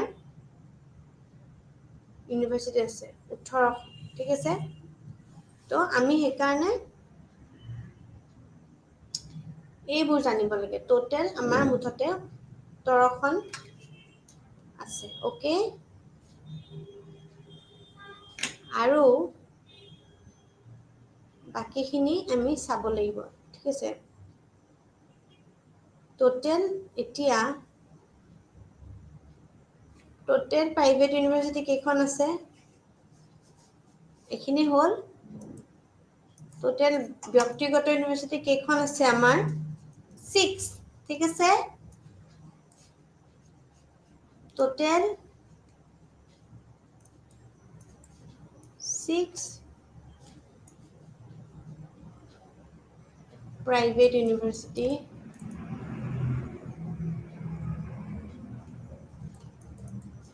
in Assam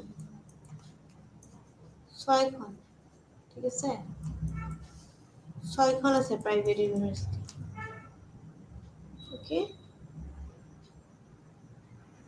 6খন আছে প্ৰাইভেট ইউনিভাৰ্চিটিজ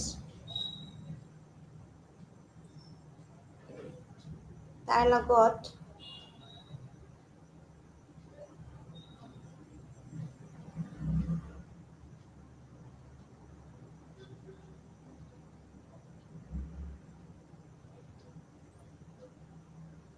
ছয়খন প্ৰাইভেট ইউনিভাৰ্চিটিজ আছে এতিয়া ছয়খন কি প্ৰাইভেট ইউনিভাৰ্চিটি আছে আমি হেতু জানাটো ইম্পৰ্টেন্ট ঠিক আছে তো ছয়খন কি প্ৰাইভেট ইউনিভাৰ্চিটিজ আছে Assam Don Bosco university okay তাৰপিছত Assam downtown university Kaziranga university 3খন হ'ল 4খন কৃষ্ণগুৰু ইউনিভাৰ্চিটি 4 যোনখন কৃষ্ণগুৰু আধ্যাত্মিক বিশ্ববিদ্যালয় যোনখন আমাৰ স্পিৰিচুৱেল নলেজ য'ত আমি কওঁ সেইখন 4খন মহাপুৰুষ শ্ৰীমন্ত শংকৰদেৱ ইউনিভাৰ্চিটি যোনখন নগাঁৱত আছে 5 নম্বৰ লাষ্টখন Assam royal global university so 6খন ঠিক আছে সো আমি কি পালো 6খন আসাম ডন বস্কো ইউনিভাৰ্চিটি এখন নাম্বাৰ 2 আসাম ডাউনটাউন ইউনিভাৰ্চিটি দুখন নাম্বাৰ 3 কাজিৰঙা ইউনিভাৰ্চিটি 3খন যোৰহাটত য'ত আছে নাম্বাৰ 4 কৃষ্ণগুৰু আধ্যাত্মিক বিশ্ববিদ্যালয় ঠিক আছে নাম্বাৰ 5 শ্ৰীমন্ত শংকৰদেৱ মহাপুৰুষ শ্ৰীমন্ত শংকৰদেৱ ইউনিভাৰ্চিটি নগাঁৱত আছে 5খন last one is Assam royal global university 6খন ঠিক আছে তো total number of 6 private universities in Assam আমি এই ফিগাৰ্সবোৰ জানাটো বহুত বেছি ইম্পৰ্টেন্ট হয় আজি যদি আমাৰ কালি পৰহিলে কোনোবাই কোৱেশ্চন সুধি দিয়ে আমাৰনো কেইখন বাৰু ইয়াতে ইউনিভাৰ্চিটি আছে কলেজ কেইখন আছে ষ্টেট ইউনিভাৰ্চিটিজ 18খন আছে ধেমালি নহয় 18খন ষ্টেট ইউনিভাৰ্চিটিজ থাকা সো ষ্টেট ইউনিভাৰ্চিটিজ আছে আমাৰ 18খন অলমোষ্ট ঠিক আছে তাৰপিছত আমাৰ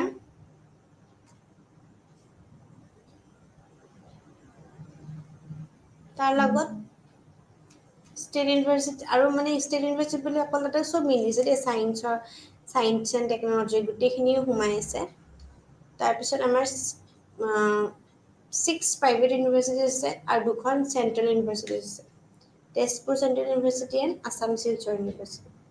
তো সেইটো বস্তুটো ঠিক আছে।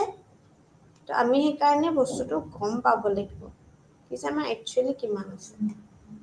অ'কে,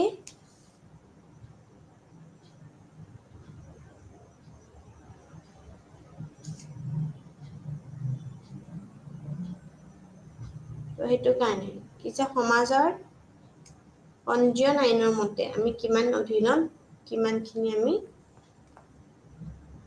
সমাজৰ হেৰিত আছে ঠিক আছে। তো এই ফিগাৰ্ছবোৰ মনত থাকিব নহয়, কিলে হয়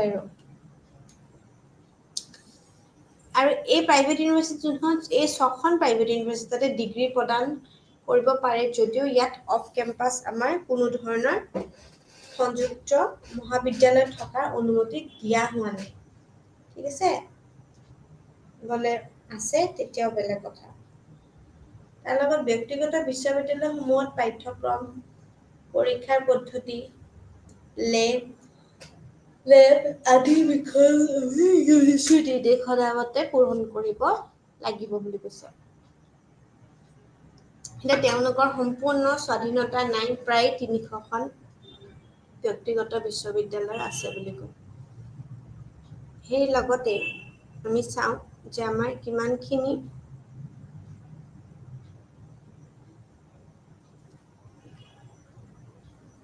মানৱ সম্পদ উন্নয়ন আছে। মন্ত্ৰালয়ৰ মতে বিশ্ববিদ্যালয়ৰ বাহিৰেও আমাৰ অন্যান্য উচ্চ শিক্ষা প্ৰতিষ্ঠান যিটো নিৰ্দিষ্ট অধ্যয়ন ক্ষেত্ৰত অতি উচ্চ মানদণ্ডৰ কাম কৰা হয়। কেন্দ্ৰীয় চৰকাৰে বিশ্ববিদ্যালয় অনুদান আয়োগৰ পৰামৰ্শৰ ওপৰত ঘোষণা কৰিব পাৰে আৰু তাৰ লগতে আমি চাবলৈ পাৰোঁ যিটো প্ৰতিষ্ঠান বিশ্ববিদ্যালয়ৰ বিভাজন কৰা হয়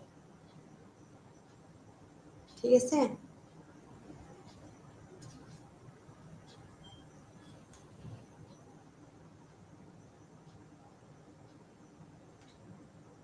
বিশ্ববিদ্যালয় বিভাজন কৰাও হয় বুলি কৈছে।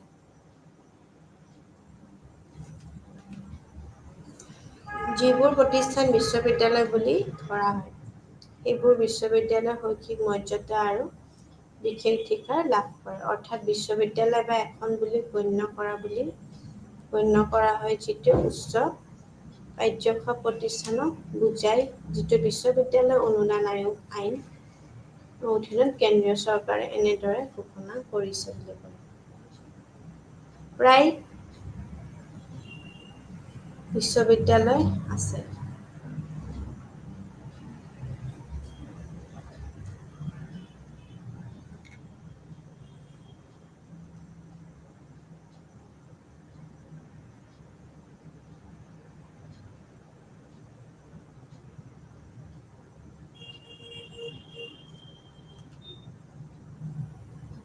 ৰাষ্ট্ৰীয় গুৰুত্বপূৰ্ণ প্ৰতিষ্ঠান, যিটো প্ৰতিষ্ঠান দেশ ৰাজ্যৰ নিৰ্দিষ্ট অঞ্চলৰ ভিতৰত উচ্চ দক্ষতা সম্পন্ন কৰ্মী বিকাশৰ ক্ষেত্ৰত এক গুৰুত্বপূৰ্ণ খেলুৱৈ হিচাপে সেৱা আগবঢ়ায়।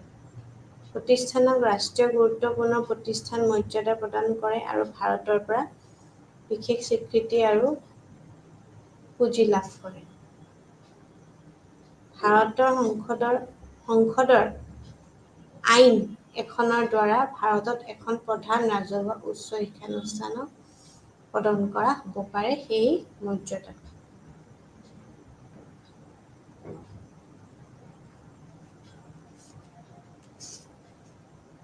আৰু সেই সংসদৰ আইনৰ অনুসৰি জ্ঞাপন কৰে ৰাষ্ট্ৰীয় গুৰুত্বপূৰ্ণ প্ৰতিষ্ঠান হিচাপে ঘোষণা কৰা এটা প্ৰতিষ্ঠান ৰাষ্ট্ৰীয় উন্নয়নৰ বাবে গুৰুত্বপূৰ্ণ ক্ষেত্ৰসমূহত পাঠদানৰ ঘোষণা গ্ৰহণ কৰিব পাৰে।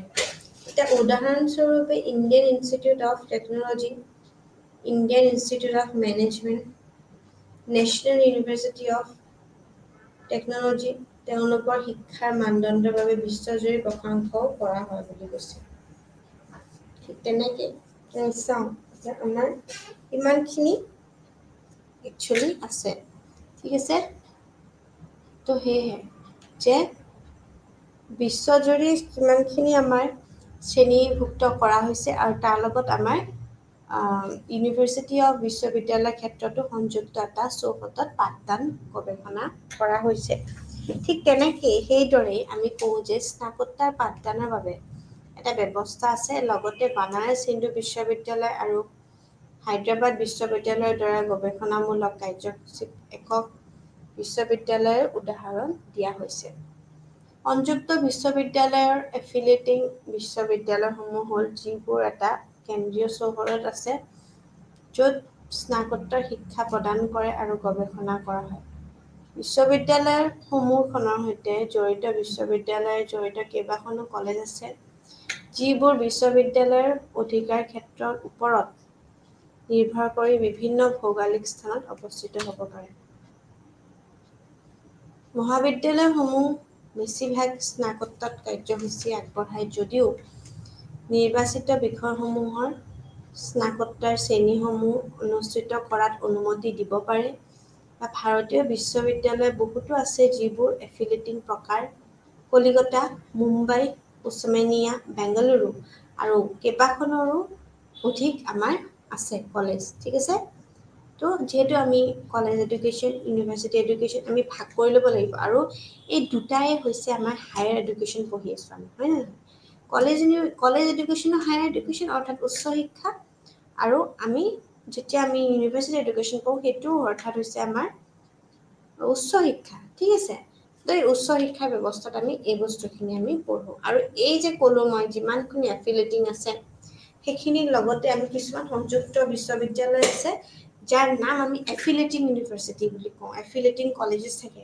যেনেকে আমি এফিলিয়েটিং কলেজ বুলি ক'লে আমি কি বুজো, এখন নিৰ্দিষ্ট কলেজ, যেনেকে মই ধৰিছোঁ দিল্লীৰ এখন কলেজ, যেনেকে মিৰাণ্ডা কলেজ, মিৰাণ্ডা কলেজ, তাৰপিছত মিৰাণ্ডা কলেজ আছে, দিল্লী স্কুল অফ ইকনমিক্স আছে, ৰামজাছ কলেজ আছে, হিন্দু, তাৰপিছত ইন্দ্ৰপ্ৰস্থা কলেজ আছে। এইবিলাক বিশ্বৰ আমাৰ গোটেই ভাৰতৰ খুব বেছি আমাৰ কি কয় ফেমাছ, খুব বেছি প্ৰেষ্টিজিয়াছ কলেজ হয়। যেনেকৈ আমি অসমলৈ যদি চাওঁ, আমাৰ প্ৰথমতে স্থান আছে আমাৰ কটন কলেজৰ, অতীতৰ 1901 চনতে এষ্টাব্লিছ কৰা এখন কলেজ। তাৰ যোনটো কটন বুলি ক'লে যোনটো মৰ্যাদা, হয়নে, কটনৰ পৰা পাছ বা কটনৰ ষ্টুডেণ্ট, বা আমাৰ খুব প্ৰেষ্টিজিয়াছ, এডমিশ্যন পাবলৈ কিমান দিগদাৰ, কটনে হওক, বা এতিয়াতো আমাৰ কটন কলেজ নাই যিহেতু কটন ইউনিভাৰ্চিটি হৈ গ'ল, বাট ষ্টিল আগতে এখন কটন কলেজ আছিলে, পিছতকে ইউনিভাৰ্চিটি ষ্টেটাছ, অট'নমাছ ষ্টেটাছ পাইছে, এইটো বেলেগ কথা। কিন্তু ইনিচিয়েল ষ্টেজত ইউনিভাৰ্চিটি বুলি নাছিলে, এখন কলেজ বুলি আছিলে, ঠিক আছে। যেনেকৈ বি বৰুৱা কলেজ থাকে, তাৰপিছত হেণ্ডিক গাৰ্লছ কলেজ আছে, মই অসমৰ কণ্টেক্সত কৈ আছোঁ, ঠিক আছে। চ' এই কলেজসমূহ কি, these colleges R only affiliated two, অৰ্থাৎ যোনটো আমি সংযুক্তৰ কথা কৈ আছোঁ, এফিলিয়েটেড আছে গুৱাহাটী ইউনিভাৰ্চিটিৰ আণ্ডাৰত, অ'কে। চ' প্ৰত্যেকখন বিশ্ববিদ্যালয়ৰ আণ্ডাৰত there are some colleges which are running by them, মানে গোটেই এডমিনিষ্ট্ৰেশ্যনটো অৰ্থাৎ প্ৰশাসনসমূহৰ পৰা গোটেইখিনি ব্যৱস্থা কোনে চাই আছে, এই পাৰ্টিকুলাৰ এখন নিৰ্দিষ্ট বিশ্ববিদ্যালয়সমূহত চাই আছে। এতিয়া যোনবিলাক বিশ্ববিদ্যালয় অট'নমাছ ষ্টেটাছ পাইছে, অৰ্থাৎ আমি কটনৰ কথা কওঁ, এতিয়া কটন ইউনিভাৰ্চিটিৰ আণ্ডাৰত কোনো কলেজ নাই, তাহাঁতৰ নিজৰ মানুহৰ নিজৰ এডমিনিষ্ট্ৰেশ্যনে, তাহাঁতৰ নিজৰ শাসন প্ৰশাসন ব্যৱস্থা, তাহাঁতৰ গোটেই নিজে পৰীক্ষা পাতে, নিজৰ এণ্ট্ৰেন্স পাতে, নিজে নামভৰ্তিকৰণত নিজৰ চব নিজৰ, কোনো তাহাঁতৰ ওপৰত নাই, কোনো ৰুলছ এণ্ড ৰেগুলেশ্যনছ নোৱাৰে, ঠিক আছে। মই সেইখন গৈছোঁ, সি যে যিহেতু এখন ষ্টেটাছ পাই গৈছে তো নোৱাৰে। এতিয়া তেজপুৰ চেণ্ট্ৰেল ইউনিভাৰ্চিটি, সেইখনটো বাৰু চেণ্ট্ৰেল ইউনিভাৰ্চিটি, কিন্তু তেজপুৰ ইউনিভাৰ্চিটিৰ আণ্ডাৰত কোনো কলেজ এফিলিয়েটেড নহয়। তো তাৰ ফলত কি হয়, টাইমলি বাউণ্ড থাকে, ন' প্ৰেছাৰাইজ, চব প্ৰ'জো থাকে কনছো থাকে, যিকোনো বস্তু এটাত ভালো থাকিব পাৰে বেয়াও থাকিব। চ' এতিয়া কি হয়, যেতিয়া কলেজেছ নাই, ফুল ছাপোৰ্টত timely results, timely examination, more focused, খুব বেছি পাৰ্টিকুলাৰ থাকে, প্ৰত্যেকটো ষ্টুডেণ্টক গুৰুত্ব দিব পাৰে, প্ৰত্যেকটো ষ্টুডেণ্টৰ ইৰেছপেক্টিভ নিডছ থাকে, ঠিক আছে, অন বেচিছ অফ এভৰিথিং, কাষ্ট, ক্লাছ, জেণ্ডাৰ যি হওক, যিহেতু আমাৰ এইটো আইনী ব্যৱস্থাৰ বাবে 6 বা 14 বছৰ পৰা আমি চবকে ফ্ৰী এণ্ড কম্পালচৰি এডুকেশ্যন থাকে, হয় নে নহয়? আমি যোনটো সৰ্বশিক্ষা আসনত আমি অসম চলাই আছোঁ, ঠিক তেনেকৈ অকল অসমত বুলি নহয়, অল অভাৰ ইণ্ডিয়া সৰ্বশিক্ষা আঁচনিতে আমি 6 পৰা 14 বছৰলৈ বিনামূল্য আৰু বাধ্যতামূলক শিক্ষা ব্যৱস্থা থাকে। মই সেইখিনি কনটেক্সটত কৈছোঁ যে আমাৰ যোনবিলাক কলেজেছ এফিলেটেড হৈ আছে, যেনেকৈ গুৱাহাটী বুলি ক'লে দিছপুৰ কলেজ থাকে, হিতেশ্বৰ শইকীয়া কলেজ থাকে, বিভিন্ন কলেজ আছে, এছ বি দেউৰা কলেজ আছে, মই অকল গুৱাহাটী কনটেক্সটত কৈ আছোঁ বিকজ যোনটো জেগাত আমি নিজে দেখিছোঁ, তো এইবোৰ এটা এখন ইউনিভাৰ্চিটিৰ লগত এফিলেটেড, আৰু most of them are affiliated to Guwahati university only. তো মই সেইখনে কৈছোঁ যে গুৱাহাটী বিশ্ববিদ্যালয়ৰ আণ্ডাৰতো কেইবাখনো কলেজ আছে, ঠিক আছে। তো সেইকাৰণে উচ্চ শিক্ষা বুলি ক'লে এতিয়া কলেজেছ এফিলেটেড থাকে, এই এফিলেটিং কনচেপ্টটো বহুতে বুজি নাপায়। আমি মন কৰিব লাগে, যেতিয়া আমি এখন কলেজত এডমিশ্যন ল'বলৈ যাওঁ, তেতিয়া আমাৰ এখন প্ৰস্পেক্টাছ দিয়ে, ঠিক আছে, কলেজখনৰ এডমিশ্যনৰ লগত প্ৰস্পেক্টাছ দিয়ে, যে কোন ডিপাৰ্টমেণ্টত কোন আছে বা কি নাই, ফেচিলিটিছ কি আছে, আমি কেনেকৈ নিজকে গ্ৰ' কৰিব পাৰিম এই কলেজখনত, বা লাইব্ৰেৰী ডিটেইলছ বা everything is written in the prospectus itself. That is why প্ৰস্পেক্টাছখন ইম্পৰ্টেণ্ট হয় নে নহয়? সেই প্ৰস্পেক্টাছখনত যেতিয়া কলেজখনৰ নিৰ্দিষ্ট আমি নাম দেখা পাওঁ, তলত আমাৰ সদায় এফিলেটেড টু চাম পাৰ্টিকুলাৰ ইউনিভাৰ্চিটি, অলৱেজ। এনেকুৱা ক'তো কলেজ নাই য'ত এফিলিয়েশ্যন নাই। এফিলিয়েশ্যন নোহোৱাকৈ কোনো কলেজ UGC-য়ে আমাৰ এলাউ কৰা নাই যাতে কলেজবোৰ UGC-ৰ মতে বা যোনবিলাক গ্ৰেডেশ্যনটো লাগিবই, এক্ৰেডিশ্যন লাগিবই, accreditation and affiliation and assessment, this thing are very very important, ঠিক আছে। আমি পঢ়িম পিছৰ পৰ্যায়ত কিনো হয় এইবোৰ বস্তুটো। যেনেকৈ আমি এখন কলেজত এক্ৰেডিশ্যন পাবলৈ হ'লে আমাৰ নেক থাকে, নেকৰ ফুল ফৰ্মটো কি হয়, NAAC, কোনোবাই শুনিছে নে নাই? কিন্তু প্ৰত্যেক কলেজতে থাকে, এফিলিয়েশ্যন হ'বই লাগিব। এতিয়া নেকে এফিলিয়েশ্যন নিদিয়ে, নেকে কি দিয়ে, এক্ৰেডিট কৰে। So' national assessment and accreditation council, they provide as A grade, এটা গ্ৰেড প্ৰভাইড কৰে, সেইটো A হ'ব পাৰে, A+ হ'ব পাৰে, A++ হ'ব পাৰে, A++ হ'ব পাৰে, 2 some point, 3.8, 2.2, 2.0, মানে এনেকুৱা বিভিন্ন পইণ্ট আছে। B হ'ব পাৰে, B+ হ'ব পাৰে, C। চ' জেনেৰেলি C লৈকে থাকে। তো যিমান ভাল গ্ৰেড হয়, that means what, quality of education, মানে অৰ্থাৎ শিক্ষাৰ মানদণ্ডটো ধুনীয়াকৈ সেই পাৰ্টিকুলাৰ, সেই নিৰ্দিষ্ট শিক্ষা অনুষ্ঠানখনত আছে, ঠিক আছে। মানদণ্ড বুলি ক'লে অকল এটা কনচেপ্টে নহয় কিন্তু দেই। মানদণ্ড বুলি ক'লে আমি কি কৰিব পাৰোঁ, আমাৰ বিভিন্ন ধৰণৰ হ'ব পাৰে কনটেক্সট। যেনেকৈ শিক্ষাৰ মানদণ্ড আমি টিচিং লাৰ্ণিং মেথডেৰেও হয়, ঠিক আছে। কেনেকৈ আমি টিচিং লাৰ্ণিং মেথড দি শিক্ষাৰ মানদণ্ড আমি কৰিব পাৰোঁ। তাৰ লগতে আৰু এটা কথা হয় কি, যে আমি যেতিয়া চাওঁ যে আমি কিভাৱে আমাৰ শিক্ষাৰ আমি বিভিন্ন ধৰণৰ আমাৰ আঁচনিসমূহ আমি ফ'কাছ থাকিব পাৰোঁ। তো সেইকাৰণে কি যে কোৱালিটি এই গোটেইখিনি যাতে হেম্পাৰ নকৰে, সেইকাৰণে কেইবাখনো কলেজে যোনবোৰ বিশ্ববিদ্যালয়ৰ অধিকাৰ ক্ষেত্ৰত পোৱা নাই, সেইবোৰৰ ওপৰতো নিৰ্ভৰ কৰিব পাৰে। চ' মানদণ্ড আমি যদি চাওঁ, তেনেহ'লে বিভিন্ন ভৌগোলিক বা আমি বিভিন্ন স্নাতককৰ্মী অৱস্থিত হ'ব পাৰে। তো সেই ফলত মহাবিদ্যালয়সমূহে বেছিভাগ কাৰ্যসূচী আগবঢ়ায়, যদিও কিছুমান ইলেক্টেড কৰে, কিছুমান নিৰ্বাচিত কৰে, আৰু সেই শ্ৰেণীসমূহতে অনুষ্ঠিত কৰাৰ সদায় অনুমতি দিয়ে। চ' কলেজসমূহত বিভিন্ন ধৰণৰ কেইবাখনো এফিলেটিং কলেজেছ থাকে, এফিলেটিং ইউনিভাৰ্চিটিজ থাকে, প্ৰাইভেট থাকে, চেণ্ট্ৰেল, তাৰ লগতে বিভিন্ন ধৰণৰ ব্যক্তিগত বা ৰাজ্যিক বিশ্ববিদ্যালয়সমূহৰো সংযুক্ত কিছুমান কলেজ আছে।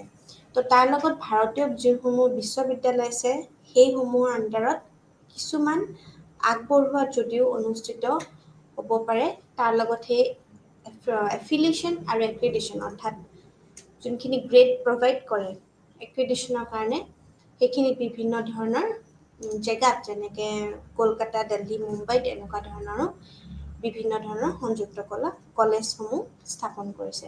ধন্যবাদ।